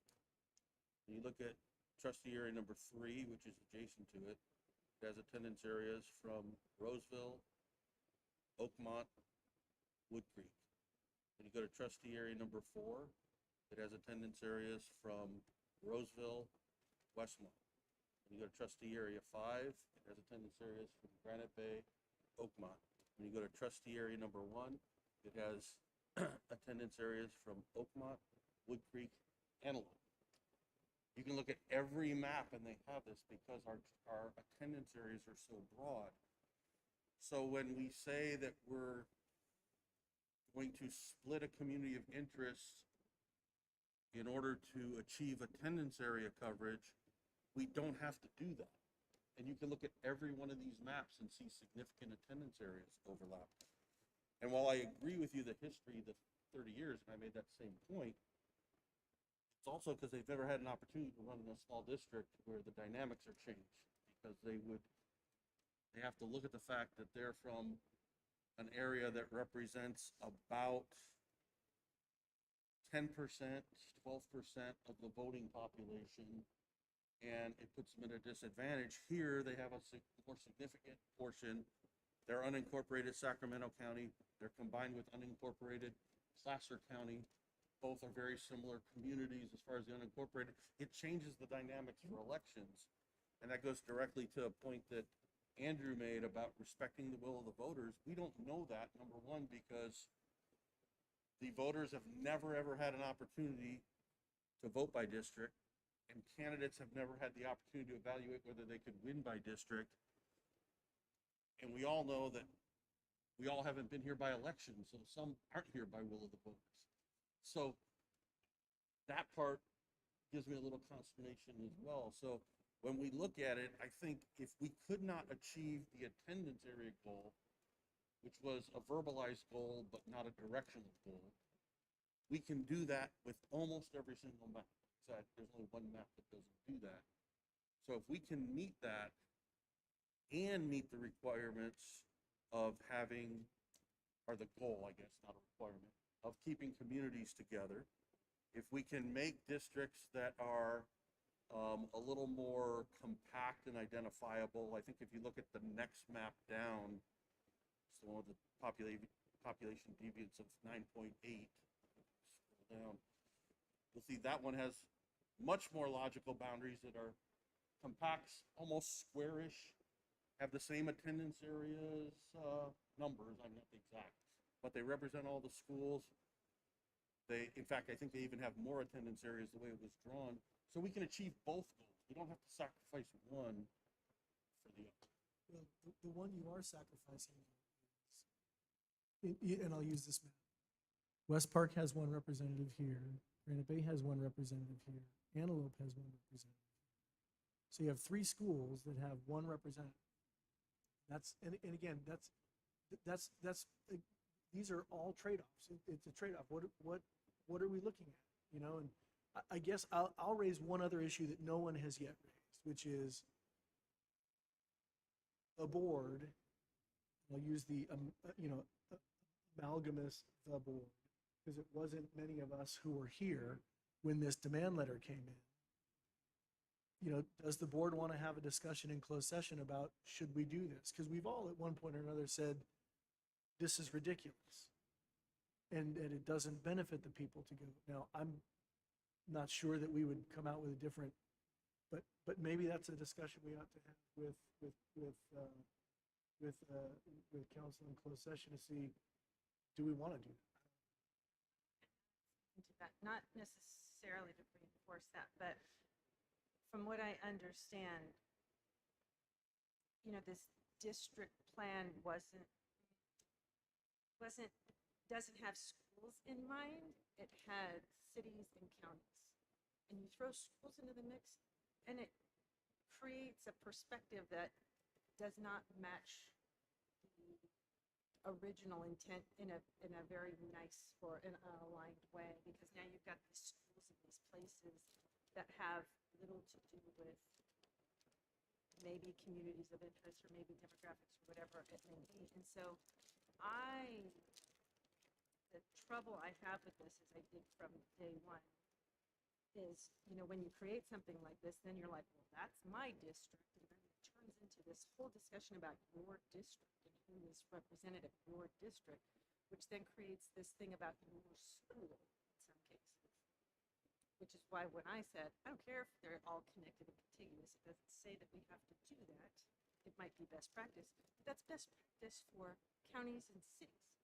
Schools are different. And I think we need to acknowledge that schools are very different. So in my mind, it doesn't align with the original intent because it throws something very different into perspective, and that is schools. And we're being asked to throw school districts and attendance and how we manage this based on something that had nothing to do with the school perspective in the first place. So that's my piece of that.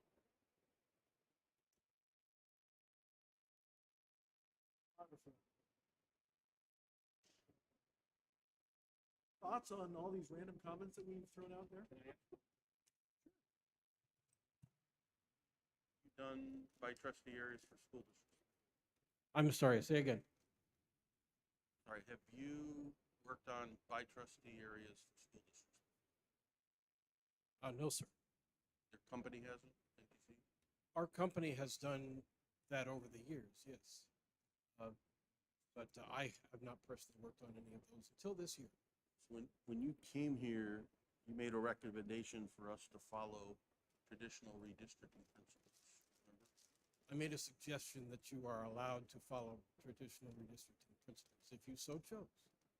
So do you know, based on what your company has done, have they followed traditional redistricting principles in crafting by trustee area maps?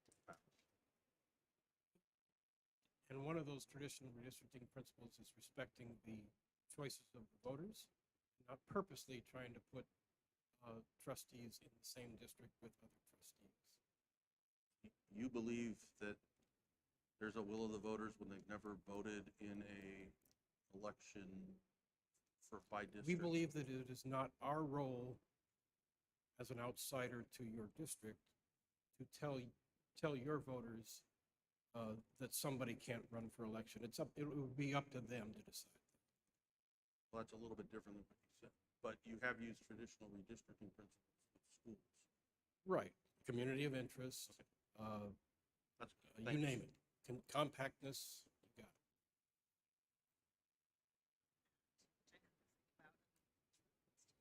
Does not apply when it comes to schools. And there's got to be a reason that is. It's because they haven't thought of it yet. Yeah. Don't give them an idea.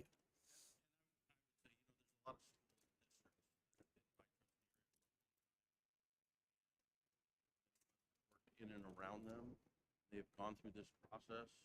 Every single one that I'm aware of has used traditional redistricting principles because it is the direction our state has been going for a long time. It's not just some concept that came up. And I think what you're going to see is after this process, the reason we have AB 49 is because 10 years ago, a bunch of cities did things that were directly opposing sort of the traditional redistricting principles, so they were legislatively put in. A lot more special districts and schools and others going to by trustee areas. You're going to see probably something similar in the future. But this is not new to schools. There's lots of school districts that have done it. They've all used traditional because they. The purpose of school districts, it sounds like it's kind of like after the fact. And now we've got to stuff it into a system that was already in place. Well, the MAP Acts you got to remember, came from a series of court cases and other things over time. It wasn't someone just crept it up and said, let's do this. There's plenty of examples of how things were challenged and how changes were made in a variety of different settings that have led to all of these things. Well, I think it's fair to say we're just not in agreement. So, because you have a different experience, which I totally respect, Pete, because it makes a lot of sense. I think if it comes from a place that's for cities and counties, that to me doesn't speak to me because it's not coming from a place of schools. But I completely understand the risks that you're sharing. And, I just philosophically can't get there. Question about complying with this altogether, or is that just a futile attempt?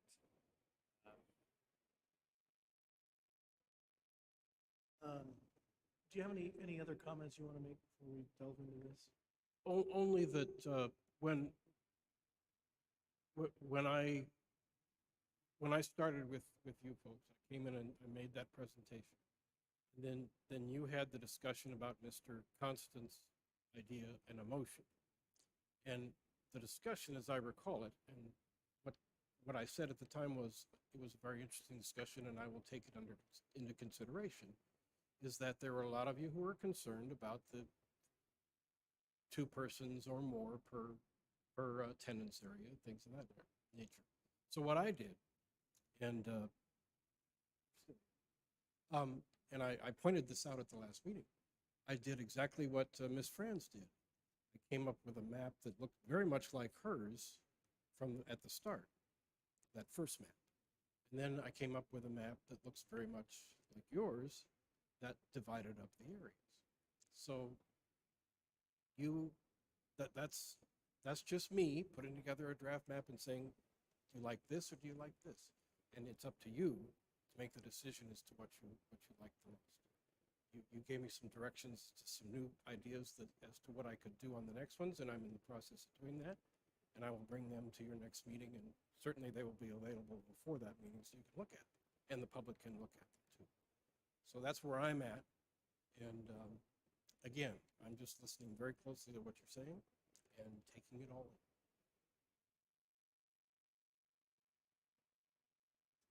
Pete's saying, but also the other, just the 2 opposite things almost, right? Like, is there how do you make that happen of communities of interest, but more representation? It just doesn't, right? There are ways to do it, like he just pointed out, but again, the Granite Bay and the Antelope decision is something that you have to decide. Is it better to split them in half so that they have 2 representatives as well, or should they be together and have the lines drawn so that representative represents more than just Antelope? So it's up to you.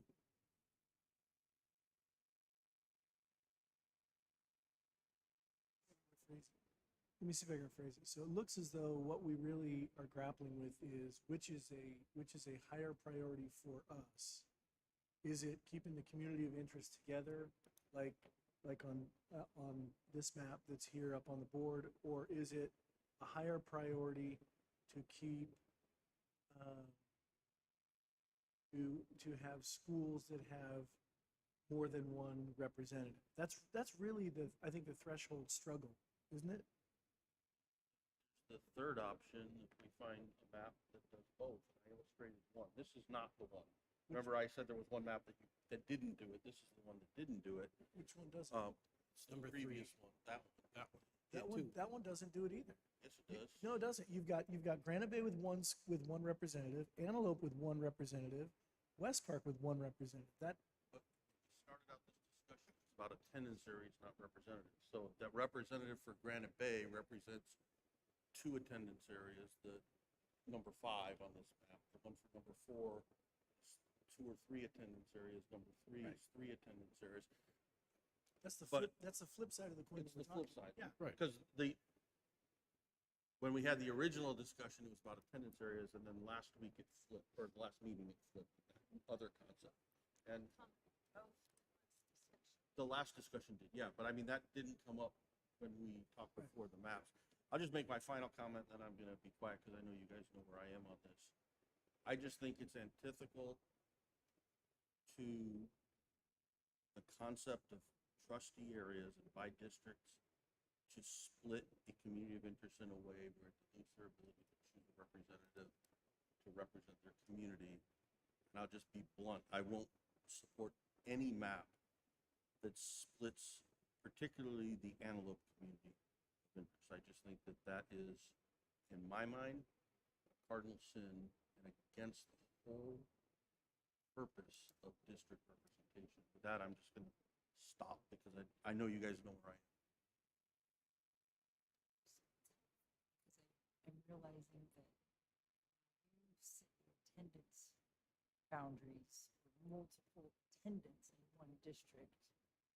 I understand now what you mean, but I think what I mean, what I hear is when I see this map, a parent only has one trustee. I understand what you're saying, where in the green, that trustee has other students, but those parents only have one trustee. So I don't know what the term is. And that's what Mr. Huber was trying to get at. Right. That's So what I that's was- what the disconnect is. That's why I was saying, so what we have to look, it seems like what we're really talking about is, which is a higher priority? Right. Having the community of interest stay together of antelope, predominantly antelope, like this one, Granite Bay a little bit, but is that a higher priority, or is it a higher priority to have multiple board members for each school? So each school has more than one representative. Right. So that's sort of what the discussion is. Which one is a higher priority in our mind? And then I have a question, I think, from people.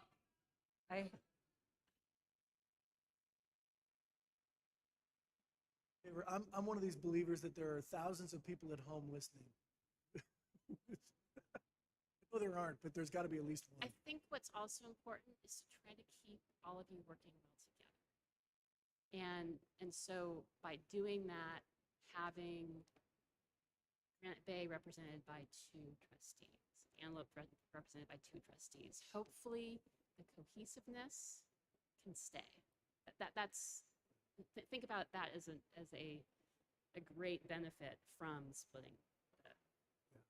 I will tell you, regardless of the maps, regardless of all of this group will remain cohesive. Sure. I don't know, I can't predict the future, and if I could. Well, and that's why I think, again, fast forward 10 years from now, not having these fiefdoms of, I only care about my Granite Bay High School because that's who voted for me, and I don't care about what's happening at West Park. I'm not voting for money for them. It's just, No, yeah. I get it. I honestly feel, Carla, I feel that's the way it's gonna matter. It's gonna end up that way. 10 years from now, unfortunately, they're gonna be, I represent Granite Bay, I represent Wood Creek, I represent Antelope, and we vote on, funding mechanism, we vote on stuff for schools, and it's gonna be very, very messy, I think, unfortunately. Because you're gonna have your one area that your school, and it's gonna be parents, not only are you gonna be a parent of a child at that school, you're gonna represent that district, so you're gonna really focus in on that one district instead of the entire. Well, the only way, at the most 2, right? Yeah, well, my map, I had 4 trustees representing Oakmont, and I had 3 trustees representing Roseville, 3 for Wood Creek, and then it was 2 for Granite Bay, 2 for Antelope, 2 for West Park. But they weren't all the same trustees, so it's not 2 trustees representing Oakmont. Those 2 and schools. It was, they had different, so each trustee has a different school, different mix of schools. You need to see my stuff. No, I got it. You get it, right? I do. I totally Okay. get it. I get it, but I still. Okay, so I don't have to get up again, so I could leave. Not unless you really want to. No.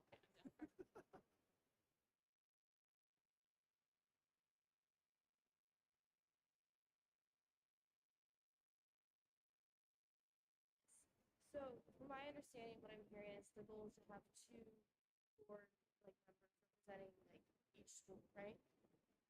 So how much, what needs to be done to this map to make Granite Bay have another representative? Go to the next map.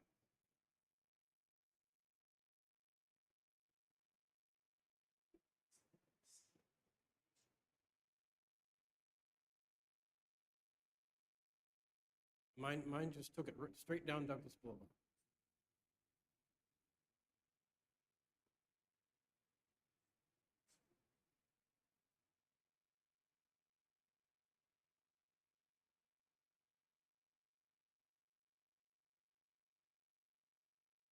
All the things that change and,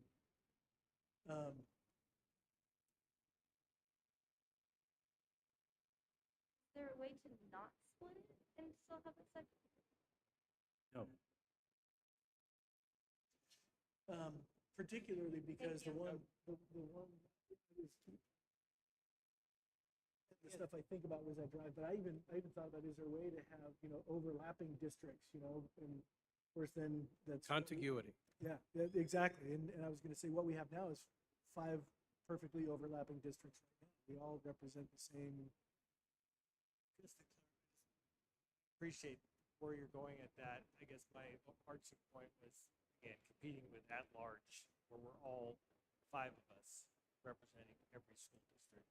And that's the way it's meant to be a board. We care about every school. And that's the only thing again, there's no avoiding that unless we're non-compliant with this, which I don't know how that would work out. But I certainly appreciate Marla's effort on trying to get as many board members engaged. But I also see Pete's point too. Another way to think about it is, let's pretend you're an antelope. And you are a parent in antelope, and you have a problem with something that's going on in antelope. You come to this board in one of 2 ways. Either you can have one representative here that represents your problem and that brings it up to the board, or you can talk to 2. And there are two here who are interested in hearing about that because they're voting for that person. However, if that parent then wants to run for the board, he or she is more advantaged if that community is together in that one district. If it's divided in that one district, he or she probably has less of a chance of being elected to the board. So there's 2 issues. One is advocacy, and one is actually running for office. Completely accurate. The law was not designed for advocacy. Right. Well, and I think, no, that's important because the intent, no, yes, it was. The intent of district representation in whole for the California Voting Rights Act is about giving people the opportunity to run to represent their community. And that's the foundational aspect of representative government is based on. It has nothing to do with advocacy. Difference with antelope is antelope in that region right there, you have about 4 different communities of interest. Antelope is not one community of interest. You've got several in there. You've got several distinct neighborhoods in there. So I mean, a similar chunk of Roseville. You've got several different neighborhoods and several communities of interest in it. The fact that these are so large, I don't know.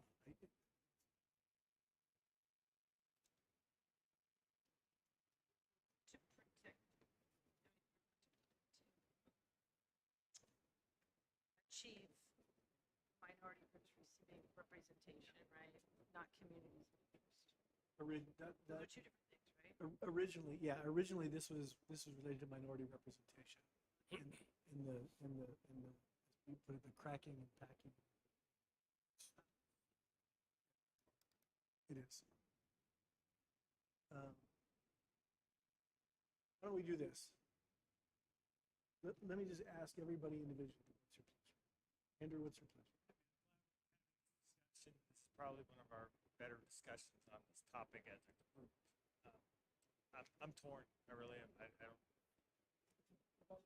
By saying this is not saying that any of these are final by any means, but I'm just saying, what's your pleasure? Would you rather have the community of interest be a higher priority than having each school having multiple board members, or would you rather have a higher priority of each school having multiple board members versus the community of interest. Because again, I think, I don't want to be too simplistic, but I think that's really sort of the crux of what we're talking about, I think. Be more interested in non-compliance. Well, that, I will tell you what, I will commit to you that that will be a subject for closed session that we can talk about. That will be a subject that we can have a full discussion. I'd have to come back to me and I had to think about it. I just don't know which ones.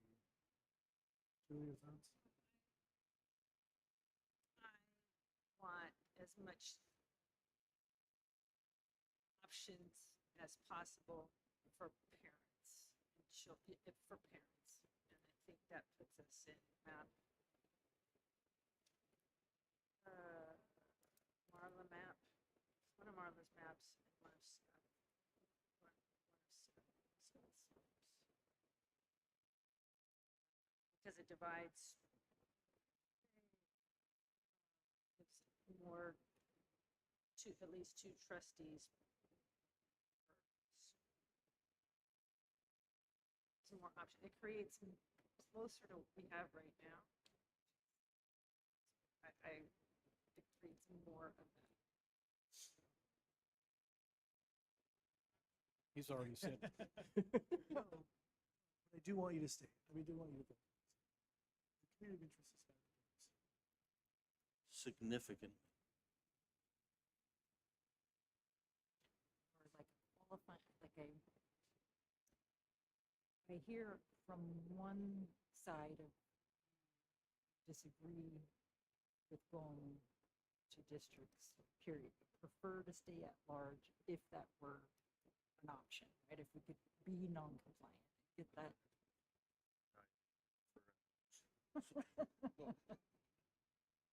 So when I hear that, then I feel like, okay, we're all on the same page. But then I think what I'm hearing, so it's, tell me if I'm wrong, that if we have to comply, then the governance part of you, even though you disagree with concept, we're going to do it, we should do it to meet the goal that redistricting is set up to meet. Is that correct? Does that question make sense? Yes. Yep, like if we're gonna do it, even though we don't agree with it, let's do it the way that it's designed to do. We should do it in a manner that allows communities of interest to select someone to represent them and give them the greatest opportunity to do so.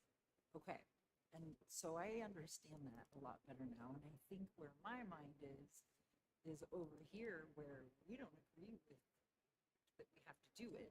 So let's do it in a way that best keeps it as close to how it is right now, because that's what we really want, is to keep it how it is right now.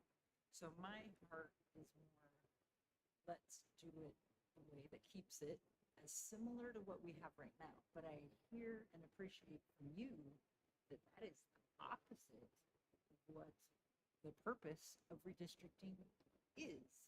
But because we disagree with redistricting, then I'm stuck over here. But I get why it is only frustrating for you. So you know what I mean? Because I understand now your position, just that if we're gonna do it, let's do it the way that's intended. But I'm of the position, we don't want to do it and we don't agree with it. So let's do it differently. So I think you have it almost close to my position. I would say I would rather defy the request to go to districts than to not execute districts with the intent that the law was designed for. I get it. I get that. Possibly get it just like as close to at large as possible, which would mean it's not contiguous. Because that's not defined or required according to our law, which would be way far from what we would.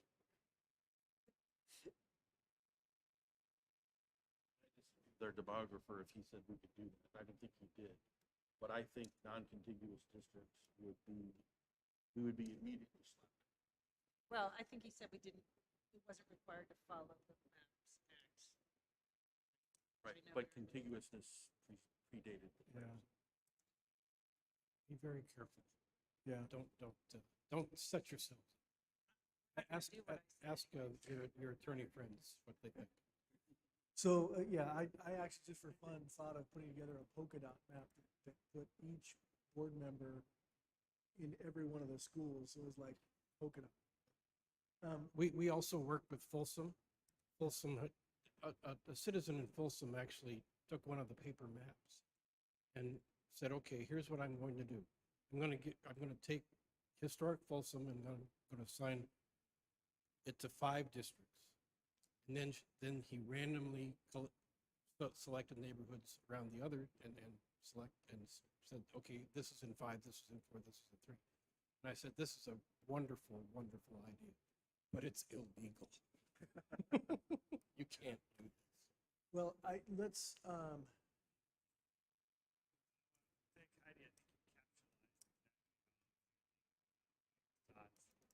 I get where Pete's coming from. Ideally, meet just what is. And I've been watching the city go through this. And redistricting guidelines. I get it, but we don't want to do it. I don't want to do it. We have latitude to do it other ways. I'm open to doing it that way.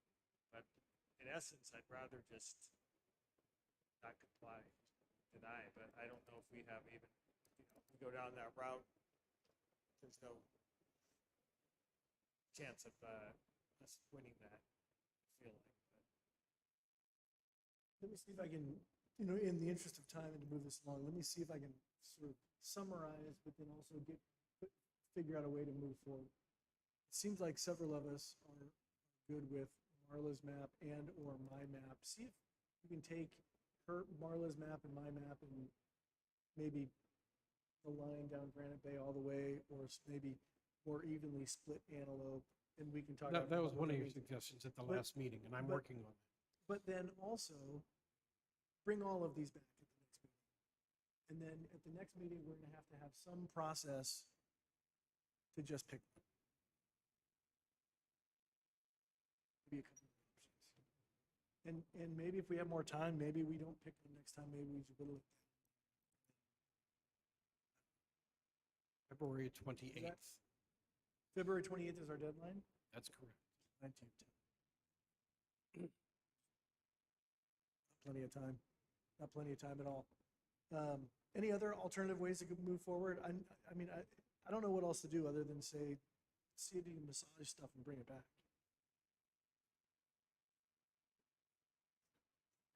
Well, that's talking to our lawyer about saying stuff with this whole redistricting thing, do we fight? But that's not, that is what I will call mutually exclusive of all of this. So Yeah. this can still move forward, it should still move forward. It's a separate discussion we need to have in closed session about costs of doing that, and costs of doing, because you never know how it's gonna go. Outside, I saw a hand raised, and I want to be respectful of the time. We've had. No, you're good. Suggest when you say bring all the maps back, if the map guy, He if he prefers map dude. No, I think discussion for you, if you had the breakdown of the number of Granite Bay for each trustee, the number of Oakmont for each trustee, when you look at the maps for the last time, as you try to balance, because that's what took me time, was trying to come up with a balance for the schools. So just looking at the lines is hard. I'm looking at that. I'm trying to do that electronic.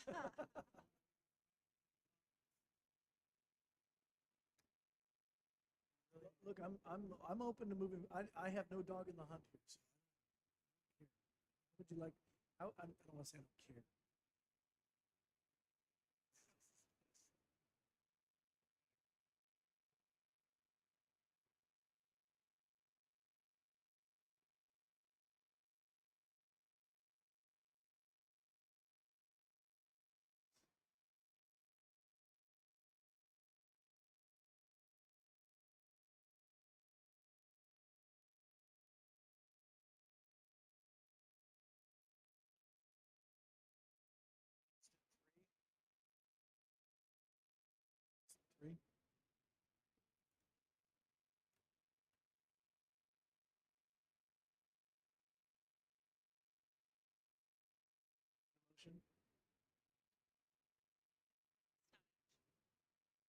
No, it's, okay, it was just direction to bring back.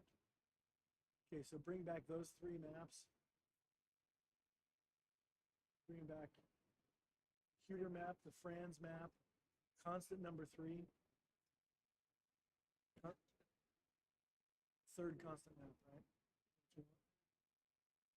Deviation. The one with the lowest deviation. And should we include whatever the demographer is working on? Well, I know, but I mean, he's working on something, so as well look at it, paying for it.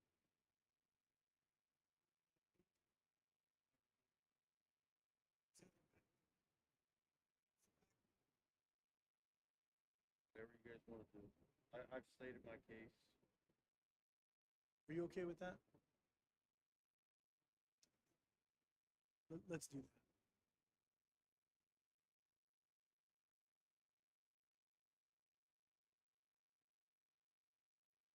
Anything else on 5.3? Okay, let's move on to action matters. 6.1, adoption of final budget purposes, constraints, and guidelines fiscal year 2022.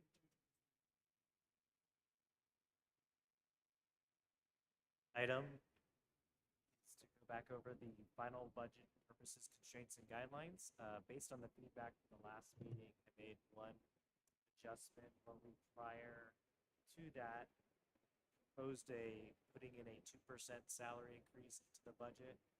Since then, we, after the discussion, thought it would be best to remove the specific number and just have language that said that the district will, as they enter the budget, will budget a conservative estimate that will be subject to budget developments, but is not a guarantee. So that way it gives us the flexibility to change. There's no guarantee. And after discussion in cabinet, we thought this was the best way of coming forward with a plan when we adopt our budget, but not really putting a number out there that could then be used against us in the future.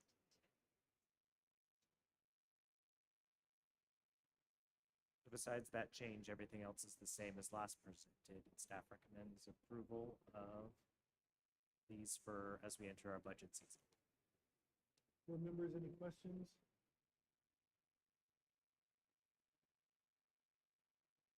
Second by Tad. So roll call. Those in favor, Elizabeth, how do you feel about this? Good? All those in favor, please say aye. Aye. Any opposed? Any abstain? Motion carries. 6.2, Section 115, Pension Pre-Funding Trust Resolution Number 2201, in agreement with Phase 2 Systems DBA. Yes, thank you. We've had a few conversations in the past about looking at our unfunded pension liability. And so I've been exploring some options of how the district could start setting aside some funds to pre-fund our pension liabilities. And so we have an opportunity with PARS to start to do something there. So this proposal, you'll see the presentation attached, is something that a lot of districts are starting to move towards.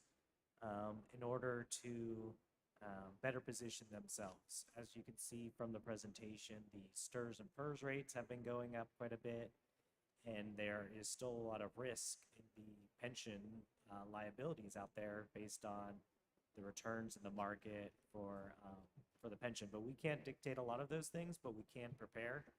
And so this plan through PARS enables us a few things. One of the things I really like is it enables us to get better returns on our reserves. So the money we put into this account can be invested in equities and bonds and things that can provide a higher return. And so our current return on our reserves has been getting us about 0.2% interest rate. So it's not ideal. And so I think as long as this is looked as a long-term investment for the district, as we better position ourselves, we'll be able to get some better returns. And it'll also allow us just to set aside that money for, and it can be used in the future for pension liabilities. One of the ideas too that is not part of the discussion, but I would propose if the board wants to move forward to bring to the Finance and Facilities Committee is a discussion around how and when we make contributions to this plan. So I have a number of ideas. Just one as an example would be at the end of the year, if we typically have some savings, using a percentage of this one-time savings we receive at the end of each year, 20%, 25%, something like that, or higher, that each year we could put those into this account. And so that way we kind of build it as an additional reserve for pension liabilities. But that's something I would want to discuss with the finance committee. So this time I would entertain any questions, but just to summarize what the potential action item would be to adopt a resolution to establish the pension pre-funding trust and approving PARS as the administrative services agreement as they would help us manage this. I proposed an authorization of a $1 million contribution, kind of a seed money to get it started. And then the last piece would be selecting what portfolio investment option. I propose growth as I see it as a long-term and putting the highest rate. I mean, there's going to be potentially more volatility, but I think in the long run that provides the highest return. But I'm also open to a more conservative approach if that's what the board desires. So. Members, thoughts, comments? Motion?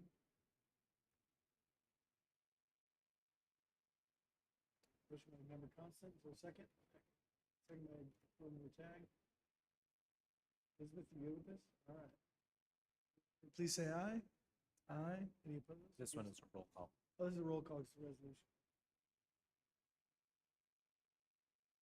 Yes. Yes.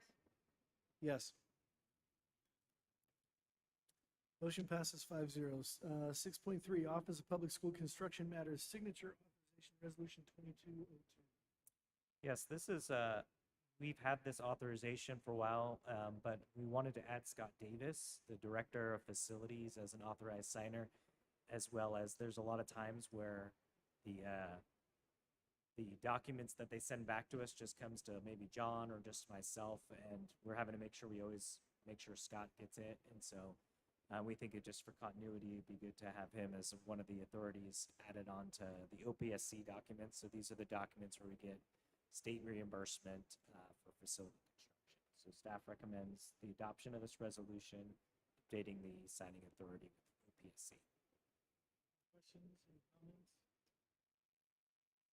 Moved by Hirota, is there a second? Second by Hall. Yes, resolution, roll call vote, please. Yes. Yes. I'd like you to notice for the record, we gave it the thumbs up also. So, okay, 24, approval of resolution 2203 for National School Counseling Week. School counseling better together to be celebrated February 7th. Yes.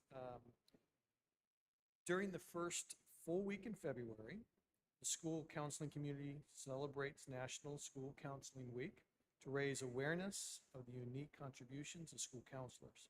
We ask that the Roseville Joint Union High School District proclaim the first week in February as National School Counseling Week in honor of the 32 outstanding counselors serving the students of the Roseville Joint Union High School District. As outlined in the attached proclamation, our counselors help students reach their full potential, are actively committed to helping students explore their abilities, strengths, interests, and talents, help parents focus on ways to further the educational, personal, and social growth of their children, work with teachers and other educators to help students explore their potential and set goals for themselves, utilize community resources that can enhance and complement our comprehensive counseling program, and our comprehensive school counseling programs are considered an integral part of the educational process that enables all students to achieve their success. Our counselors will be here next month at our first board meeting in February to do a presentation for our school board.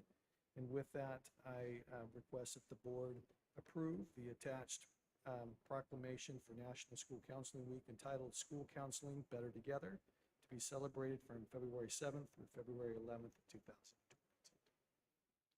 All right, board members, any questions, any comments? Motion by Hirota, is there a second? Second by Hall. It's a resolution, roll call vote.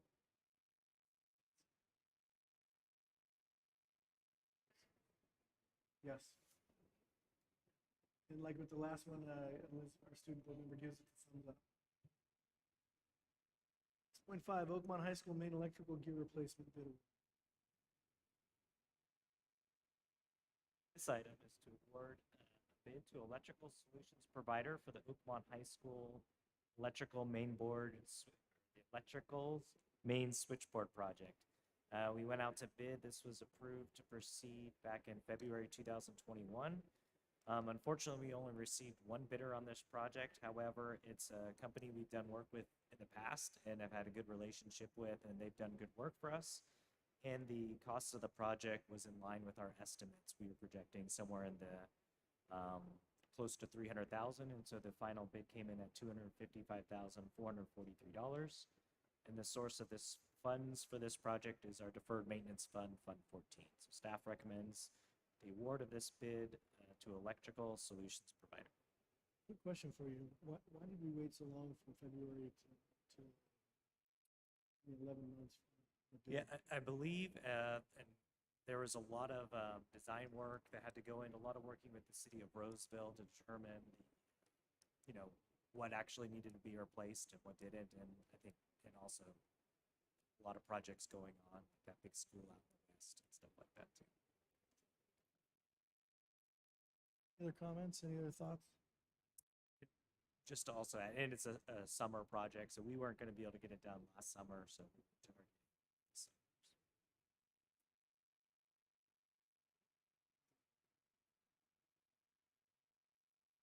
Motion? Motion to approve. For a second? I'll second it. All those in favor say aye. Aye. Any opposed? Any abstain? Motion carries. Oh, student board member. Are you good with electricity? Excellent. Next regularly scheduled board meeting. It's February 10. It's at 6:30 PM for open session. Pending agenda items, there's a long list. I'm not going to read it. Board member and staff comments. Why don't we start down here? For pending agenda items? Pending agenda items, yeah, actually, let me back up, 7.2. Pending agenda items, any board member want to add any items for consideration? To add an agenda item for February 10th, to take a look at a resolution that I've been working on just regarding some of the issues that were brought up tonight about all the concerns of the parents and students and community. Any others? But in reference to what was served tonight, there was a reference to constitutional lawyer. So I think we need to. Yeah, this will be on Yeah. for closed session. We'll have a Yeah. discussion. So I'd like to, in regards to.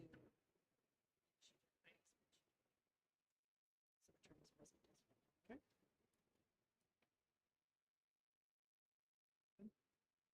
Okay, let's go to board and staff comments. Why don't we, I want to start on the other end. Why don't we start over here? Ed? Joe? Yeah, I just want to let everybody know and recognize Wood Creek High School water polo coach Trustee is a National Federation of High School Sports and CIF model coach nominee.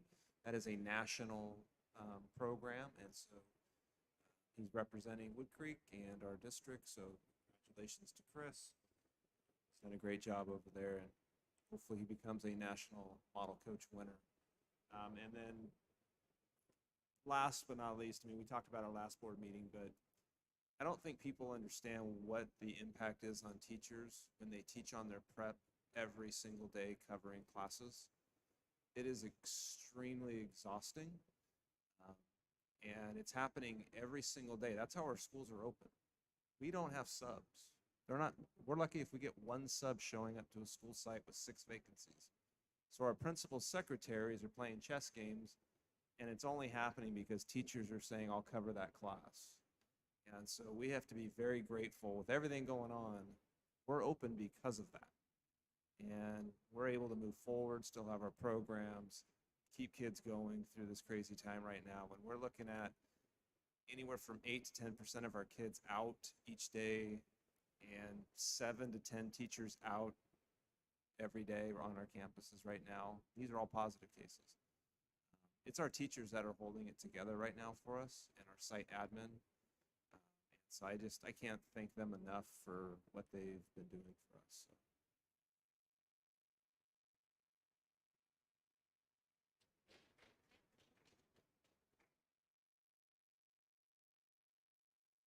One of the student reps wanted me to ask if online, like the virtual classes would ever go back for the comp sci class.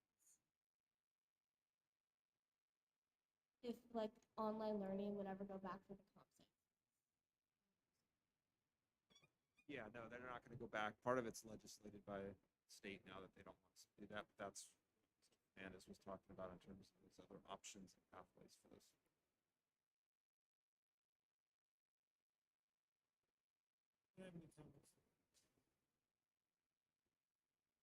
Wanted to just tag on what you said, because I think I went to back to school night online, Zoom. It was very efficient. And I know the teachers are showing up and doing multiple, covering for multiple classes. And what I saw in back to school night, you'd never know, because they greeted everybody with cheerful smiles and a lot of enthusiasm. We're happy to, teach the classes, and that goes for the 5 that I went to for my son. So it was really, the dedication was demonstrated quite well on Zoom for what Zoom's worth. And so I wanted to credit you, John, and the entire staff for the work that you've done, and all of the things that you guys are doing to make it happen. Teachers are doing a great job.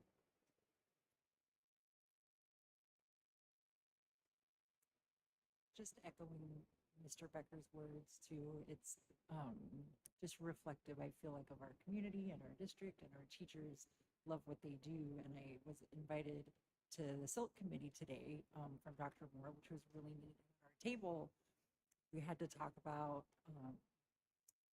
what we value most about the district. A couple other teachers, and my was just that everybody who I've encountered in this district genuinely loves being here and loves doing what they do. And that's obvious every day. And hearing, what you're saying, teachers are covering and working on their prep and working extra just to keep everything functioning. So it's very encouraging and reflective of all the teachers and staff that we have. So, and thank you for inviting me to SILT.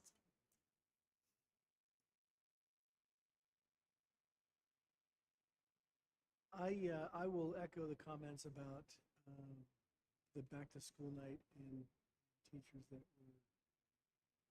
were, people with